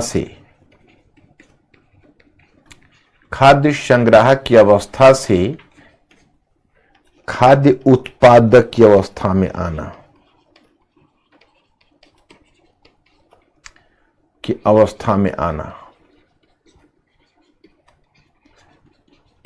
अब मैंने आपको इंग्लिश मीडियम का ही मटेरियल दिया हुआ है, and you can go through it. तो अगर जो इंग्लिश में देखना चाहो, जो इंग्लिश में हो गया, हालांकि इसमें तो मुझे लगता है हिंदी वाले ही ज्यादा हो गए, क्योंकि इंग्लिश का बैच अलग था। लेकिन हाँ, अगर आप में से कोई इंग्लिश का भी चाहता हो तो मैंने दोनों का मैटर में साथ ही साथ डाल देता हूं, तो मैंने उसका भी डाला हुआ है। So here my students, I have to inform you कि मतलब they started from the status of hunting gathering to food producing stage. अब फूड प्रोड्यूसिंग स्टेज साधारण चीज नहीं थी, इसलिए इसको क्या कहा गया, आपने पढ़ा होगा, नवपाषाण क्रांति, न्यूलिथिक रेवोल्यूशन।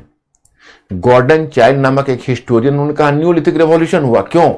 क्योंकि मानव ने पहली बार प्रकृति के मामले में हस्तक्षेप किया। प्रकृति के मामले में मानव ने हस्तक्षेप किया और तब कृत्रिम रूप में अब उत्पादन, मतलब पृथ्वी से उत्पादन लेने लगे और मानव, पशु और भूमि के संबंध बदल गए।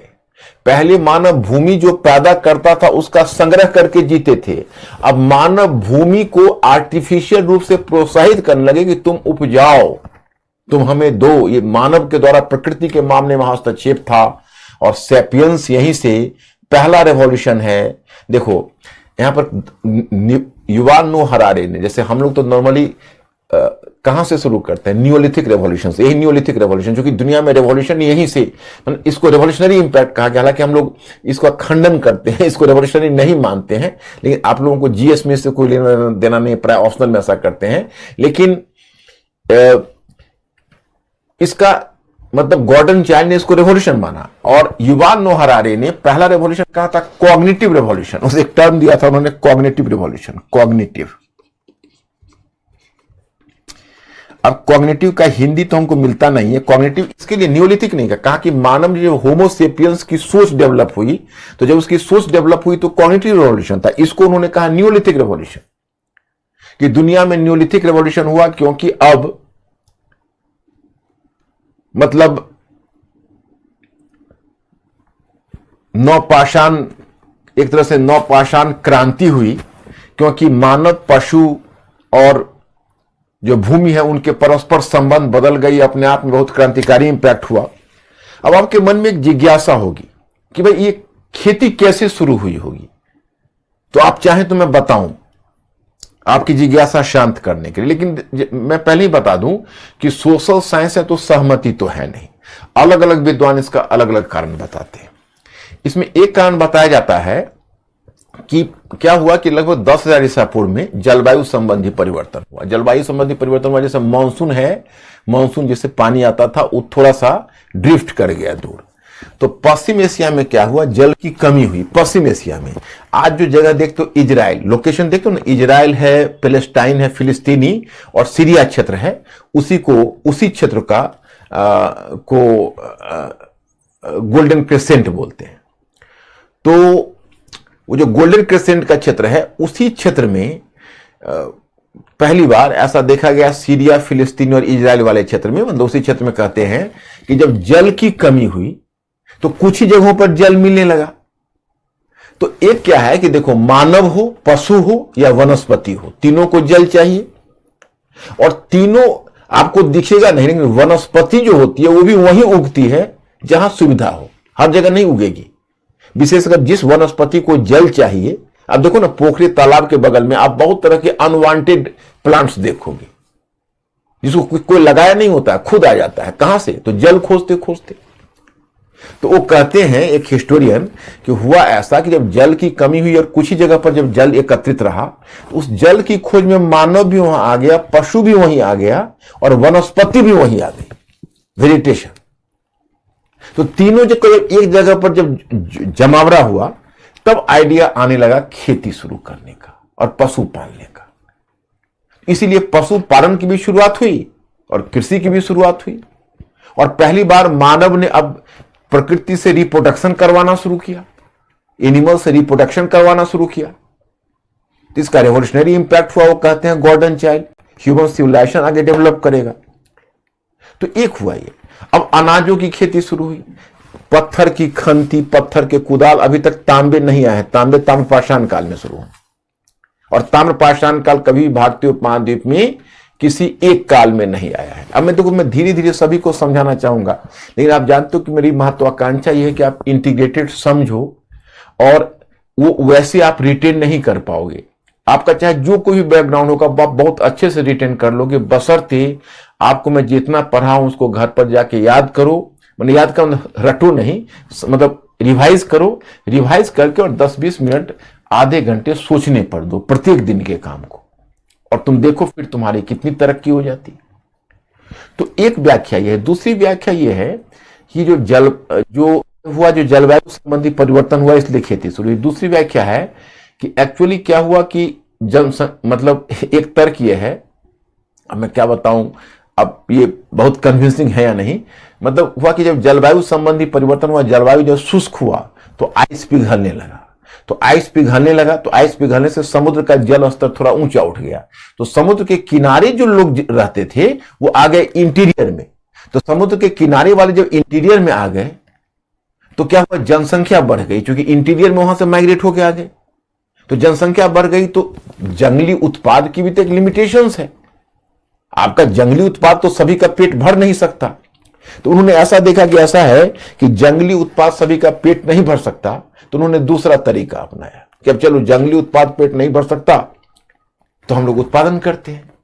तो चूंकि उपलब्ध जो जनसंख्या की मांग थी और उपलब्ध जो सामग्रियां थी, उन दोनों के बीच तालमेल नहीं हो सका, तो कृषि शुरू हो गई।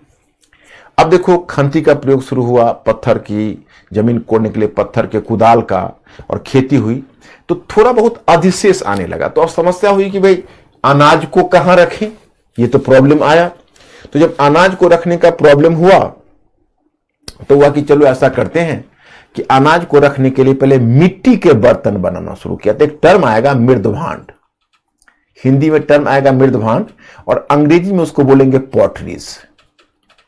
तो पॉटरीज का प्रयोग दो कारणों से हुआ। वैसे पॉटरीज का आरंभिक प्रयोग मध्यपाषाण काल में हुआ था, परंतु नियमित रूप में पॉटरीज का प्रयोग इसी काल में शुरू हुआ। पॉटरीज का प्रयोग नियमित रूप में इसी काल में शुरू हुआ, मृदभांडों का, मृदभांड उसको बोलते हैं। क्योंकि एक तो आपको अनाज को रखने के लिए मृदभांड चाहिए, दूसरा खाना पकाने के लिए भी आपको मिट्टी का बर्तन चाहिए। मिट्टी के बर्तन को मृदभांड कहते थे। कच्ची मिट्टी के बर्तन को आग में पकाकर बनाया जाता था, उसी को मृदभांड बोलते थे, पॉटरीज। तो मृदभांडों का में अनाज रखे जाने लगे। लेकिन जब अनाजों की मात्रा आगे बढ़ेगी, तब वो पहले अनाजों को चबूतरे पर रखेंगे और फिर धान्य कोठार का विकास करेंगे। धान्य कोठार आगे विकसित होगा। धान्य कोठार कहते हैं ग्रेनरीज को। आगे अनाज को रखने के लिए ग्रेनरीज बनाएंगे। तो धीरे धीरे इनका इस तरह से विकास होगा। अब देखो, अब अलग अलग क्षेत्र में खेती शुरू होगी, तो अब व्यापार की शुरुआत आपको दिखेगी, व्यापार, क्योंकि लोग, अब उस समय करेंसी वगैरह तो नहीं है, लेकिन आपको कुछ चीजें उस क्षेत्र में उत्पादन होता है और आपको वो चीजें आप उत्पादन नहीं करते हो, और आप जो उत्पादन करते हो वहां उत्पादन नहीं होता है, तो आप एक्सचेंज शुरू करते हो, माने आप कुछ सामग्रियां उनको दे देते हो, बार्टर सिस्टम, यानी अदला बदली से, और बदले में कुछ सामग्रियां वो दे देते हैं आपको, तो शुरू हो गई व्यापार भी छोटे बड़े पैमाने पर शुरू हो गई। और चूंकि अब उनको खेती करने के लिए एक स्थान पर रहना पड़ता था, तो खेती करने के लिए एक स्थान पर रहना पड़ता, तो अस्थायी निवास शुरू हो गया। दैट इज कॉल्ड, अस्थायी निवास का मतलब है settled life. Now they started settle life, अब उन्होंने सेटल लाइफ शुरू कर दिया। So in this way started the settle life. अस्थायी गांव बसने लगे, तो ये उनके जीवन में परिवर्तन आ रहा है, तकनीकी परिवर्तन। अब ताम्रपाषाण काल,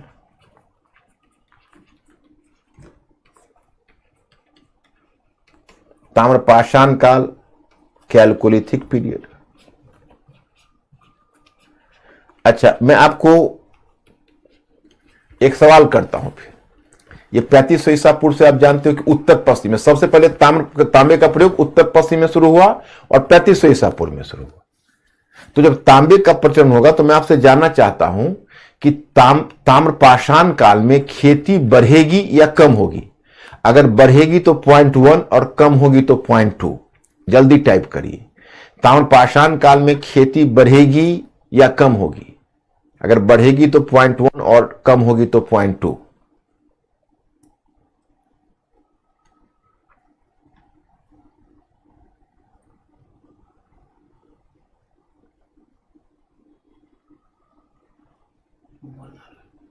गुड, आप लोग अच्छा समझ रहे हो। मतलब जो नवपाषाण काल में आपने अर्थव्यवस्था देखी थी, ताम्रपाषाण काल में और भी विकास होगा, क्योंकि तांबे के उपकरण होंगे तो खुदाई ज्यादा अच्छी होगी, मिट्टी अच्छे ढंग से टूटेगी तो खेती बढ़ेगी, और तांबे के उपकरण होंगे तो पत्थर के उपकरण भी बढ़िया बनेंगे। ऐसा देखो, और ताम्रपाषाण काल, तांबे का प्रचलन बढ़ा, तो इसका मतलब यह नहीं कि पत्थर के उपकरणों का प्रयोग बंद हो गया, कम हो गया, वो भी कम नहीं हुआ, वो भी चलता रहा। और एक बात और भी है, तांबे के उपकरण से पत्थर को काटना आसान हो गया, और जब खेती शुरू हुई तो पशुपालन को भी प्रोत्साहन मिला, क्योंकि पहले तो पशु को पालने के लिए आपको चारा जंगलों से लाना पड़ता था, अब चारा की खेती भी कर सकते हो, और चारा की खेती करके फॉडर पशुओं को खिला सकते हो। तो जब पशुपालन बढ़ेगा, जब खेती होगी तो पशुपालन भी बढ़ेगा, और ताम्रपाषाण काल में और भी ज्यादा उनका पशुपालन भी मजबूत हुआ, खेती भी मजबूत हुई, और खेती मजबूत हुई तो उत्पादन ज्यादा होने लगा। तो इस काल में आप देखोगे कुछ स्थल होंगे जहां से धान्य कोठार का साक्ष्य आपको मिलेगा। धान्य कोठार का मतलब है ग्रेनरीज, क्योंकि अब अनाज ज्यादा हुए तो अनाजों को एक जगह पर बचा कर रखा जाने लगा, तो इट वॉज कॉल्ड ग्रेनरीज। तो इस काल तक आप देखते हो ग्रेनरीज का विकास हुआ, ताम्रपाषाण काल तक। और जो व्यापार, जो पहले से देखो, पशुपालन में भी नवपाषाण काल से तेजी आई, कृषि में भी नवपाषाण काल से तेजी आई, और व्यापार में भी नवपाषाण काल से बेहतर हुआ स्थिति। तो एक तरह से जो नवपाषाण काल में जो आर्थिक विकास देखते हो, उसमें ताम्रपाषाण काल में आपको और भी अधिक विकास देखने को मिलेगा। तो यह ग्रेनरीज और ये आपका विकास। तो ये हुआ आपका जीविकोपार्जन संबंधी परिवर्तन। अब उसी तरह से मैंने आपको मैटर भी दिया है, तो आपको समझने में दिक्कत नहीं होगी। अब अगर आप लोग ओके करो तो मैं आगे बढ़ूं। Okay,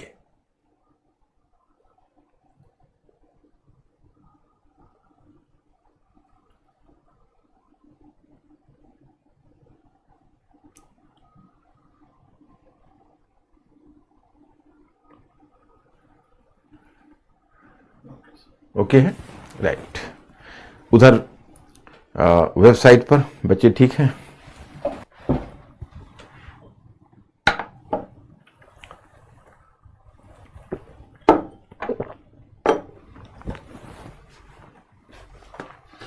Yes.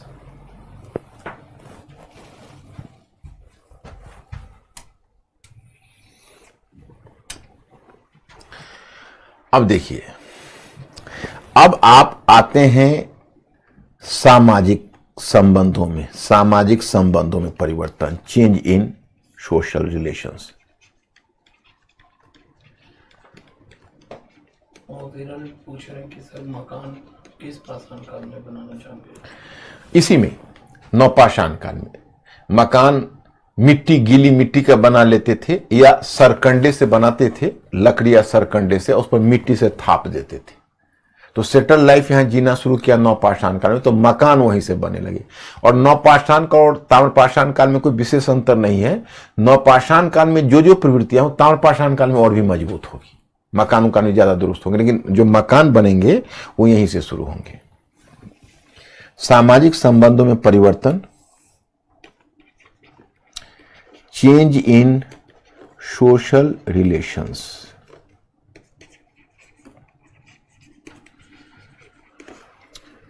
Change in social relations. अब सबसे पहले पूरा पाषाण काल,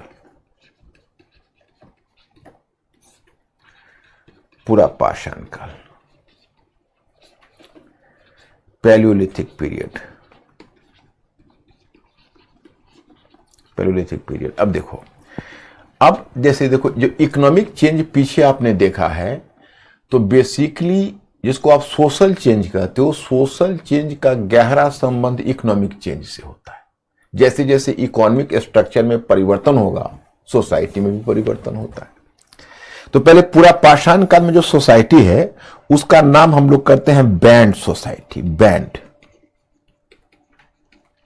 बैंड सोसाइटी। बैंड सोसाइटी, जैसे आपने कभी बैंड मास्टर को बाजा बजाते देखा होगा, जैसे सारे बैंड मास्टर एक साथ मिलकर ट्यून बजाते हैं, तो जो बैंड सोसाइटी होता है वो बैंड सोसाइटी होता है समतामूलक समाज। क्योंकि क्यों? तो समाज में लोग, सभी लोग मतलब उस समाज में लोग जीविकोपार्जन करते थे, शिकार करते थे, खाद्य संग्रह करते थे, और जो होता था कंज्यूम कर लेते थे। तो शिकार के लिए भी जाते थे, समूह में जाना ज्यादा बेहतर था। खाद्य संग्रह के लिए भी जाते थे, तो खाद्य संग्रह में भी ग्रुप में जाना ज्यादा बढ़िया था। प्रायः पुरुष शिकार में जाते थे ग्रुप में, और महिला खाद्य संग्रह में जाती थी। तो जो बैंड सोसाइटी था वो 40-50 लोगों का समाज होता था, आपस में समतामूलक संबंध था। समाज में विषमता कब आने लगती है? जब हम आवश्यकता से अधिक चीजों को पैदा करते हैं। जब आवश्यकता से अधिक चीजों को पैदा करते हैं तो कुछ लोग यह प्रयास करते हैं कि वह चीज हम अपने पक्ष में कर लें। तो जो उस पक्ष में वो चीज को अपने पक्ष में कर लेते हैं वो समाज में प्रभावी हो जाते हैं और समाज में विषमता आ जाती है। ये तो बैंड सोसाइटी है, किसी के पास अतिरिक्त है ही नहीं। हां, जब आप शिकार पर जाते हो तो शिकार पर मैन ऑन द स्पॉट होने के नाते कोई एक वहां पर नेता बन जाता है। अब मान लो आप लोग स्टूडेंट लाइफ में एक्सपीरियंस होगा आप लोगों को कि जैसे हम लोग 4-5 मित्र मिलकर काम करते, तो उसमें कोई आप में देखोगे कोई मित्र बहुत जुगारू होता है। जुगारू का मतलब होता है आपकी बराबरी का, आपका मित्र ही है, लेकिन उसमें वो नेता बन जाएगा। ऐसे करो, वैसे करो, इसको पकड़िए, आप इसको करिए, आप इसको करो, और आप उसको ऐसे फॉलो करते हो कि अरे वास्तव में हम ठीक कर रहे हैं। तो कई बार अपने आप पर झुंझलाहट होती है, मैं इसको फॉलो क्यों कर रहा हूं, या ये हमारा क्या है, ये हमारा मालिक है क्या, ये हमारा मित्र ही तो है। लेकिन फॉलो इसलिए करते हैं कि वो जुगारू है और उसके बातों पर हमें भरोसा ज्यादा होता है कि अरे ये जानता है चीजों को, ये कर सकता है। तो उसी तरह से जब शिकार पर जाते थे तो उसमें कोई जुगारू खड़ा हो जाता था और जुगारू उन लोगों को लीड करता था और उस लीडरशिप को मान लेते थे। लेकिन जब वहां शिकार से लौटे फिर सभी बराबर, कोई अंतर नहीं। तो सबसे पहला मानव समुदाय का जो पहली अवस्था है वो है बैंड सोसाइटी की अवस्था। और धीरे धीरे मैं आपको बताऊंगा नवपाषाण काल और ताम्रपाषाण काल तक आकर मुखिया तंत्र का विकास हो जाएगा। क्यों मुखिया तंत्र का विकास होगा आगे बताऊंगा। और जब उससे भी जब प्रोडक्शन बढ़ेगा तब राजतंत्र आएगी, मोनार्की। वो मोनार्की आप हड़प्पन सिविलाइजेशन और वैदिक में देखोगे, जब और सोसाइटी डेवलप होगी। हड़प्पन के बारे में तो हम लोग को बहुत सूचना नहीं मिल पाई, लेकिन वैदिक काल से आप देखोगे मोनार्की का डेवलपमेंट होगा। जब हम एक खास विकास के स्तर पर पहुंच जाते हैं तो धीरे धीरे समाज इतना बट जाता है कि राजतंत्र विकसित होता है, कर प्रणाली स्थापित होती है, परंतु बहुत आगे की चीज है। बैंड सोसाइटी है। अब यहां पर मुद्दा आता है पुरुष महिला संबंध। तो अब देखो, उस समय का जो समाज है उसका अध्ययन करते हैं मानव शास्त्री एंथ्रोपोलॉजिस्ट। तो मानव शास्त्री एक बात उठाते हैं, कहते हैं कि देखिए कि महिला का इतिहास में क्या जगह रही, इसका निर्धारण होता है उत्पादन में महिलाओं की क्या भूमिका है। उत्पादन में महिलाओं की क्या भूमिका है, इससे निर्धारण होता है कि महिलाओं की स्थिति समाज में कैसी है। मतलब जीविकोपार्जन में, उत्पादन अभी कहना सही नहीं, उत्पादन तो आपको नवपाषाण काल से शुरू होगा। जीविकोपार्जन में महिलाओं की क्या भूमिका है। तो पुरुष शिकार करते थे, महिलाएं खाद्य संग्रह करती थी। और पीछे मैं आपसे पूछ चुका हूं, आप खुद बता चुके हो कि पूरा पाषाण काल के लोगों के जीवन में शिकार की जगह खाद्य संग्रह का महत्व ज्यादा था, यानी फूड गैदरिंग, फूड कलेक्शन का महत्व ज्यादा था इन प्लेस ऑफ हंटिंग। तो अगर उनके जीवन में फूड गैदरिंग या फूड कलेक्शन का महत्व ज्यादा था और महिलाएं फूड कलेक्शन से जुड़ी हुई थी, तो इसका मतलब है कि महिलाओं की सामाजिक स्थिति पुरुष की तुलना में बेहतर थी। मानव शास्त्री यही कहते हैं कि महिलाओं की स्थिति पुरुष की तुलना में इस काल में बेहतर थी। ओके, चलिए, तो ये हुआ पूरा पाषाण काल की सोसाइटी। क्योंकि साहित्य वहां नहीं है, लिखित नहीं है, तो हम तो इतना ही जान सकते हैं अनुमान के आधार पर। और फिर अब आता है मध्य पाषाण काल।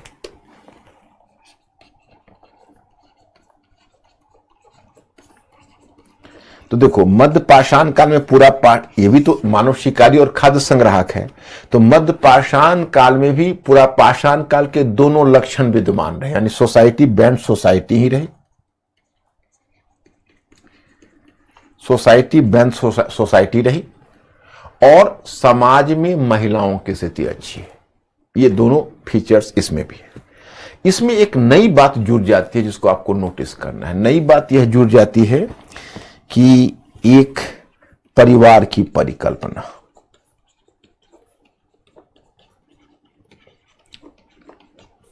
परिवार की परिकल्पना क्या होती है मैं आपको बताता हूं। जैसे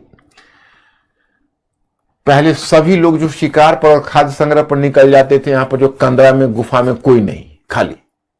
अब क्या है कि ऐसा महसूस किया गया कि जो बूढ़े लोग हैं उस ग्रुप के, तो बूढ़े लोगों को चलना मुश्किल है, अब एज हो गया, लाइफ एक्सपेक्टेंसी भी उस समय कम थी, तो जो ज्यादा बुजुर्ग हो गए उनसे शिकार पर ले जाना उचित नहीं लगने लगा। और फिर महिलाओं पर भी भार ज्यादा होता था। महिलाएं अपने कंधे में बच्चों को टांग कर चलती थी। तो महिलाएं जब कंधे में बच्चों को टांग कर चलती थी तो उस पर लोड ज्यादा था, वो जाती थी खाद्य संग्रह के लिए। तो अंत में यही तय हुआ कि ऐसा करते हैं कि घर में बूढ़े जो बुजुर्ग हैं, अब वो शिकार के में बहुत सक्षम नहीं हैं और उनको लोड भी ज्यादा पड़ रहा, तो उनको घर पर छोड़ देते हैं, वो बच्चों की देखभाल करें। तो एक तरह से बूढ़ों को बच्चों को देखभाल करने के लिए घर पर छोड़ा जाने लगा। वहीं से परिवार की परिकल्पना आई, फैमिली। अब एक दिलचस्प बात बताता हूं, या तो उसी समय बूढ़े और बच्चे का कॉम्बिनेशन है, नहीं तो आज ही है। आज आप देखोगे खासकर मेट्रोपोलिस में या शहर में कि क्या होता है कि वाइफ और हस्बैंड दोनों वर्किंग होते हैं, अच्छे अच्छे पैकेज दोनों के होते हैं, दोनों काम करते हैं। और जो घर के जो रिटायर्ड हो जाते हैं, बूढ़े हो जाते हैं, तो उनको अचानक से खातिरदारी काफी बढ़ जाती है। क्यों? क्योंकि उनसे अपेक्षा करते हैं दोनों जो वर्किंग कपुल हैं कि उनके उस वर्किंग कपुल के एक या दो बच्चे हैं, उन बच्चों को दादाजी देखे। तो दादाजी की अचानक से खातिरदारी काफी बढ़ जाती है। मैंने इसी तरह का एक दादाजी से मेरी मुलाकात हुई दिल्ली में ही। तो मैंने पार्क में देखा कि उनके बेटे और बहू बहुत केयर ले रहे हैं। तो बस मैंने उनके जानने के बाद हमने सवाल किया कि चलिए, आपके फैमिली को देख के बड़ा अच्छा लगा कि आपको फैमिली में लोग बहुत केयरिंग हैं और आपके लिए खास कर केयरिंग होते हैं। तो पहले वो मुस्कुरा के बोले, देखिए ऐसा कुछ नहीं है, अभी हमें गांव से बुलाकर लाए हैं क्योंकि ये दोनों वर्किंग है और दोनों को अच्छे पैकेज मिलते हैं और बहुत नन्हे नन्हे बच्चे हैं। अब एक को जॉब से रिजाइन करके घर की देखभाल करनी होगी तो उनका फैमिली इनकम कम हो जाएगा। तो हमें गांव से बहुत मना के लाए हैं और हमारी पूरी खातिरदारी कर रहे हैं कि हम गांव न वापस चले जाएं ताकि इनके बच्चों की देखभाल करें। हमें बड़ी इनकी बात सुन के हंसी आई कि ये बुजुर्ग सारे पेचीदगियों को समझ पा रहे हैं, और समझना तो है ही क्योंकि बुजुर्ग हैं तो समझदारी तो जीवन में बाल धूप में नहीं पकाए हैं। तो वह यह कॉम्बिनेशन या तो उसी समय था या आज ही। तो एक तो ये है। दूसरा था कि पूरा पाषाण काल में देखोगे जैसे मृतक जो होते थे तो मरने के बाद उनको छोड़ देते थे, चील कोए खा जाते थे, खुले आकाश के नीचे छोड़ के चले आते थे। अब शवाधान की पद्धति विकसित हुई। शवाधान शवाधान का मतलब हुआ बरियल सिस्टम, उसको इंग्लिश में कहते हैं बरियल सिस्टम। और परिवार की परिकल्पना को कहते हैं कॉन्सेप्ट ऑफ फैमिली।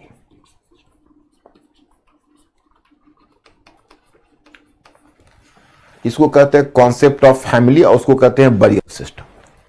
तो बरियल सिस्टम में क्या होता है कि जो पूर्वज है वो पूर्वज को अब दफनाने जाए रहे, उसके डेड बॉडी को दफनाया जाता था और डेड बॉडी के साथ कुछ आवश्यकता की सामग्रियां भी रखी जाती थी। ये भी परंपरा उसी समय शुरू हुई। आज भी तुम देखते हो ना, मृतक को संस्कार होता है तो संस्कार का कुछ दान दिया जाता है, ब्राह्मणों को दान दिया जाता है, या लोग श्राद्ध कर्म कहते हैं उसमें दान पुण्य करते हैं। क्यों? तो पूर्वज उस लोक में जाकर उसका प्रयोग करेंगे। तो उस समय भी ये जिसको कहते हो लाइफ आफ्टर डेथ, माने मरने के बाद भी लोगों को ये आवश्यकताओं की वस्तुएं चाहिए होगी, ये कॉन्सेप्ट उस समय आ गया था। क्योंकि जब शवाधान किया जाता था तो उसके साथ कुछ आवश्यकता की सामग्रियां दफनाई जाती थी। तो ये कॉन्सेप्ट है। अब एक आपके मन में सवाल आएगा कि भाई पूर्वज को पहले खुले आकाश के नीचे छोड़ देते थे, अब वो पूर्वजों को दफनाने लगे, तो यह परिवर्तन उनके लाइफ में क्यों आया? Why such a change? तो इसका कारण यह है कि देखिए, अब पहले डेड बॉडी को फेंक देते थे, अब डेड बॉडी को बरियल सिस्टम करना शुरू किया। तो इसका मानव शास्त्री ने एक बड़ी अच्छी व्याख्या दी है जो मैं आपको बताना चाहूंगा। उन्होंने कहा है कि होता क्या था कि जैसे कोई परिवार का मुखिया है, तो परिवार का मुखिया किसी एक इलाके विशेष में रहता था, तो वहां पर एक तरह से उसका दबदबा हो जाता। दबदबा है मतलब एक तरह से उसमें प्राइवेट प्रॉपर्टी तो नहीं थी, लेकिन एक आपस में एक मनमन तो था कि ये इनका इलाका है, उनका इलाका है, वो इनका इलाका है। तो जैसे इधर को एक फैमिली रह रहा है, उसका मुखिया है, तो लोग मानते थे उनके जो और उस तरह के मतलब सहकर्मी या उनके जो ये उनका है तो हम इधर रह रहे हैं, ये इनकी चीज इनकी है। तो उस जिधर रहते थे उस जंगल के जो पशु पक्षी होते थे, जो नदी तालाब के केकरे होते थे, केकरे वगैरह नहीं देखते, कछुआ वगैरह जो खाते थे, यूज करते थे, तो उनका हो जाता था एक तरह से। चलो उधर हम नहीं शिकार मारेंगे, वो उनका है, वो मारे, उनके फैमिली चलेंगे। तो वो उनको basically hunting and for the collection of food, the area was assigned to a man. It was not, you can say, any contract, but it was a very natural and understood process. ये बड़ा ही एक understood process था कि चलो ये इलाके में ये हैं, so they will use the products and we are not going to make intervention into their matter. They are just free to use the products in the particular area. They were just using the forest products. They were just hunting animals, and the other counterpart is not making intervention into this region. इस process से अपना वो चल रहे थे। लेकिन फिर क्या हुआ कि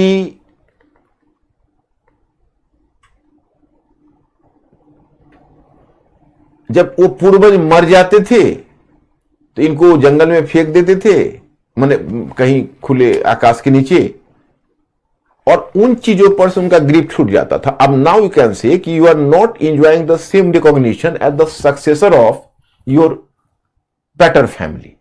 तो अब क्या है कि आपने अपने पूर्वज को सम्मान नहीं दिया, उनको फेंक दिया। तो अब जो अगल बगल के उनके सहकर्मी है वो उनका उत्तराधिकारी आपको नहीं मान रहे। लेकिन एक बार अगर उसका समाधान कर दिया तो उसका उत्तराधिकारी मानकर उस चीज पर आपका वो नियंत्रण मान लेते हैं कि चलो ये चीज इसका उत्तराधिकारी है, यह एरिया इसका है।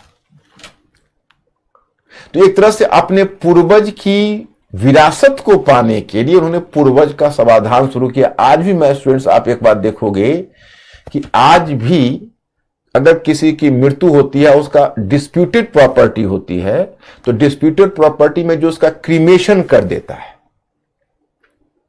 जो उसका अंतिम संस्कार, लास्ट सेरेमनी पूरा कर देता है, वह उसकी प्रॉपर्टी पर दावा करने लगता है कि हम उनके उत्तराधिकारी है, हमने उनका श्राद्ध किया। और कई एरिया में एक बहुत अजीब नियम देखोगे आप, कुछ you will find certain areas कि उन those areas you can see, कुछ एरियाज ऐसे हैं जहां दामाद को अपने ससुर को लकड़ी देने की प्रथा नहीं है। Mean son in law is not allowed to touch even the dead body of his father in law. Why? So that कि the son in law should not emerge to be rival to his son as a successor. मतलब डर यह है कि कहीं अगर son in law ने body को टच कर दिया तो कहीं ऐसा ना हो कि उसका उत्तराधिकारी बन के बैठ जाए और कहे कि हमें भी प्रॉपर्टी में शेयर चाहिए। ये देखो प्रचलन है आज भी, और ये मध्य पाषाण काल से चला आ रहा है। एनीवे, तो मध्य पाषाण काल आपको क्लियर हो गया होगा। अब हम नव पाषाण काल आपको दिखाते हैं।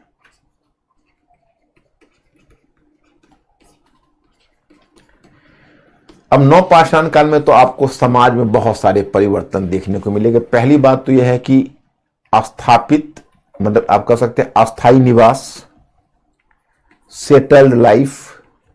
तो अस्थाई निवास के बाद क्या हुआ? जब सेटल्ड लाइफ शुरू हुआ तो सेटल्ड लाइफ की शुरुआत होने के बाद आपको पता है क्या शुरू हुआ?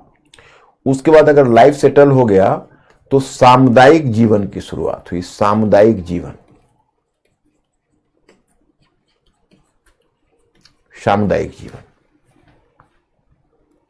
दैट इज कॉल्ड, सामुदायिक जीवन का मतलब हुआ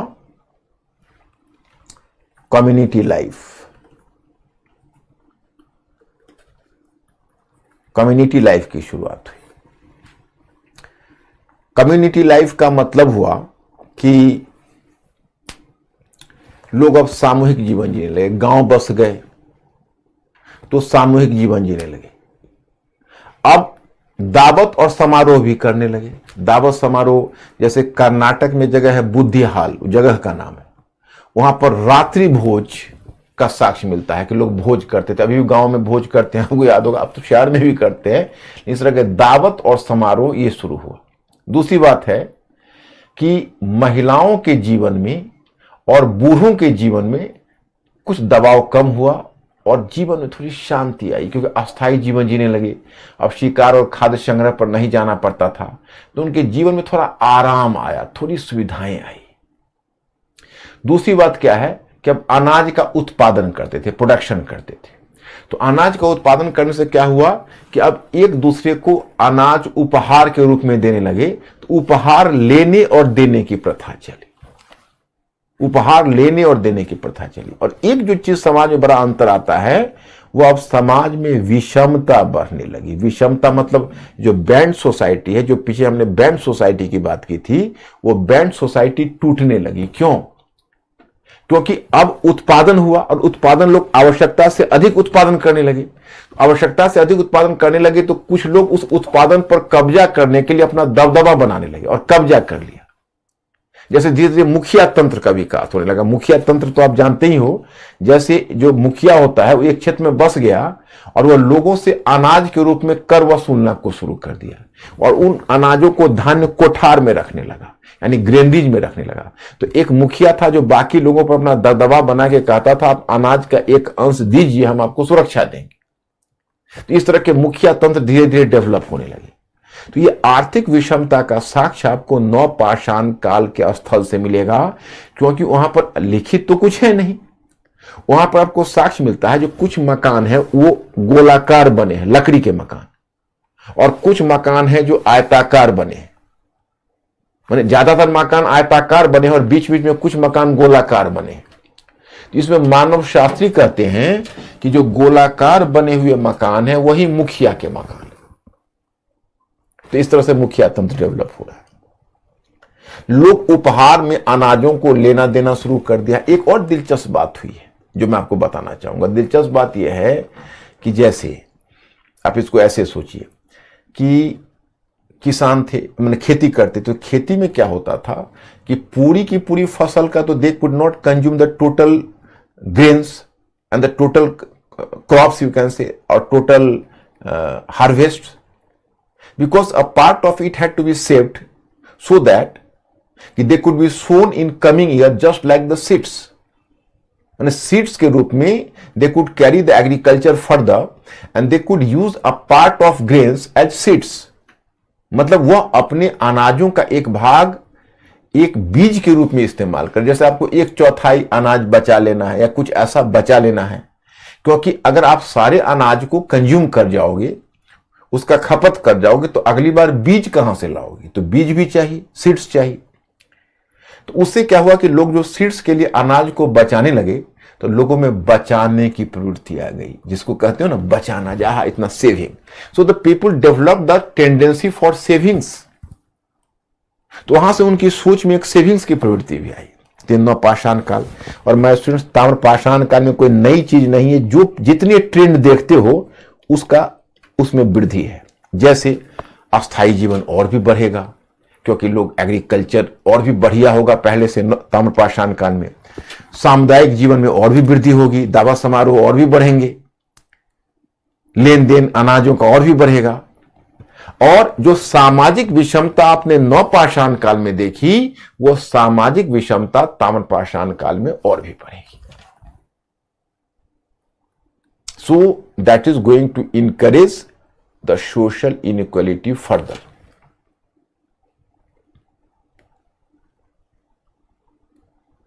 तो इसीलिए तुम जैसे बहुत सारे ताम्र पाषाण कालिक स्थल देखोगे, वहां पर आपको दिखेगा कि बीच बीच में मुखिया का मकान है और मुखिया तंत्र का विकास है और धान्य कोठार बना हुआ है। तो मुखिया लोगों से अनाज वसूल के और एक तरह से वो एक जगह पर इकट्ठा रखता है। तो धीरे धीरे समाज में अब विषमता बढ़ रही है, अब पहले वाला समाज नहीं है। और यह विषमता जान तो सवाधान में भी आपको दिखेगी।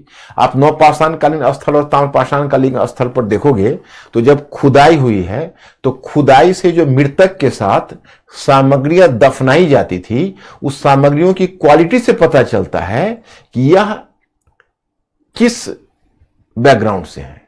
तो ज्यादा रिचर सेक्शन से, माने ज्यादा माने ये साधन संपन्न है या विपन्न है। मतलब साधन संपन्न का मतलब इनके पास रिसोर्सेज ज्यादा है, रिसोर्सेज कम है। क्यों? तो अब इट डिपेंड्स अपॉन कि what are the grave goods and what are the quality of grave goods. अगर मानो अच्छे किस्म के पत्थर के उपकरण मिलते हैं, बेहतर किस्म के, जैसे कई बार आप ताम्र पाषाण काल में देखोगे तांबे की चूड़ियां, पत्थर की चूड़ियां मिलेगी, अच्छे पत्थर की, तो लगेगा कि अरे धनी लोग कोई मरा है। जैसे आज भी आप किसी के देखोगे, किसी के श्राद्ध में अगर बहुत बड़ा जलसा हो रहा है, इसका मतलब कोई धनी व्यक्ति मरा है। और देखोगे जैसे तैसे 2-4 ब्राह्मण को वो खिला के, 10 लोगों को खिला के वो निवृत्त हो रहा है, तो लगता है कि इनकी इकोनॉमिक कंडीशन बहुत बेहतर नहीं है। तो उसी तरह से जो सामग्रियां दफनाई गई, उन सामग्रियों से पता चलता है कि उनका पोजीशन क्या है, वो रिच है, पुअर है, क्या है। सो मैं स्टूडेंट्स, यह है सामाजिक विषमता। तो अब आप लोग हमें ओके करिए कि आप लोग समझ गए या कहीं कोई सवाल है। तो मैं यहां पहले हूं, पहले आप लोग ओके करेंगे और आज मैं यही छोड़ दूंगा, क्योंकि आप लोगों पर लोड बढ़ाऊंगा नहीं। अभी बिगनिंग का है और आप लोगों को और भी क्लासेस के लोड हैं, तो आज मैं यही छोड़ दूंगा। लेकिन इस प्रश्न का पहले आप लोग ओके करिए कि हाँ, यह एरिया आपने कर लिया।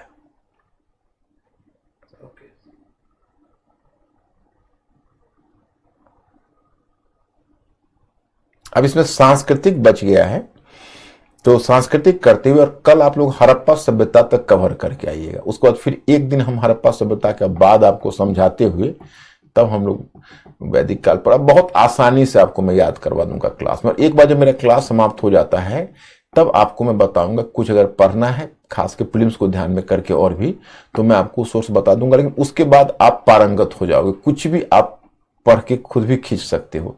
अभी आप कुछ पढ़ोगे तो उलझ जाओगे, इसलिए कुछ पढ़वाना आपसे सही नहीं लगता एनसीईआरटी को छोड़कर। बाकी चीजों में आप अभी मगजमारी मत करना, ये मेरा सजेशन है। कुछ क्वेश्चन है सर। हाँ बोलो। यश पूछ रहे कि क्या हम बैंड सोसाइटी की तुलना मार्क्स के साम्यवाद से कर सकते हैं? मार्क्स ने यश कार्ल मार्क्स को तुमने विश्व इतिहास तो किया होगा, कार्ल मार्क्स, ये सॉरी विश्व इतिहास तो किया होगा, यश किया है कि नहीं? किया होगा। यश का क्वेश्चन आता था पहले।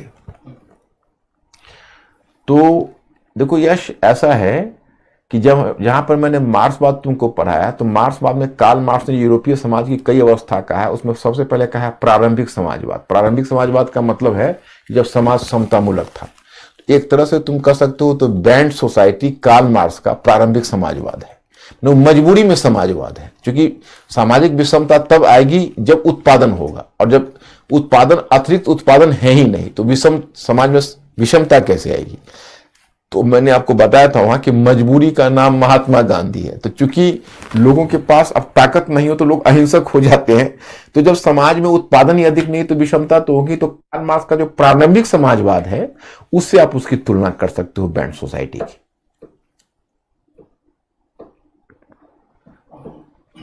बिट्टू पूछे sir what is egalitarian society? Bittu, egalitarian society का हिंदी में मतलब होता है समतामूलक समाज।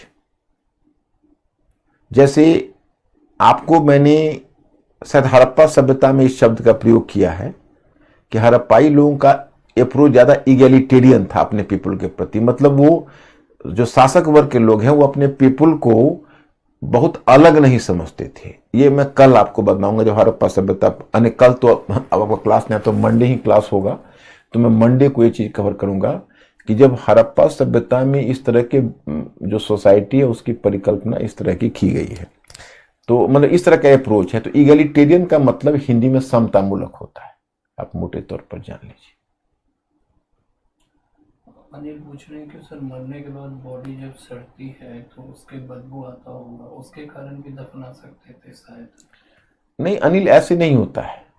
दूर जाके फेंक दोगे तो बदबू नहीं आएगी। उसमें इतनी जनसंख्या थी नहीं कि अब घर पर घर या लोग नजदीक रह रहे हो, तो ये इसकी व्याख्या नहीं है। बेटू मेरे सर सोशल चेंजेस में भी यूज हुआ है। मतलब बिट्टू तुम्हारा प्रश्न में नहीं समझा। सोशल चेंजेस में यूज हुआ हो, इस प्रश्न का मतलब मुझे समझ में नहीं आया क्या है।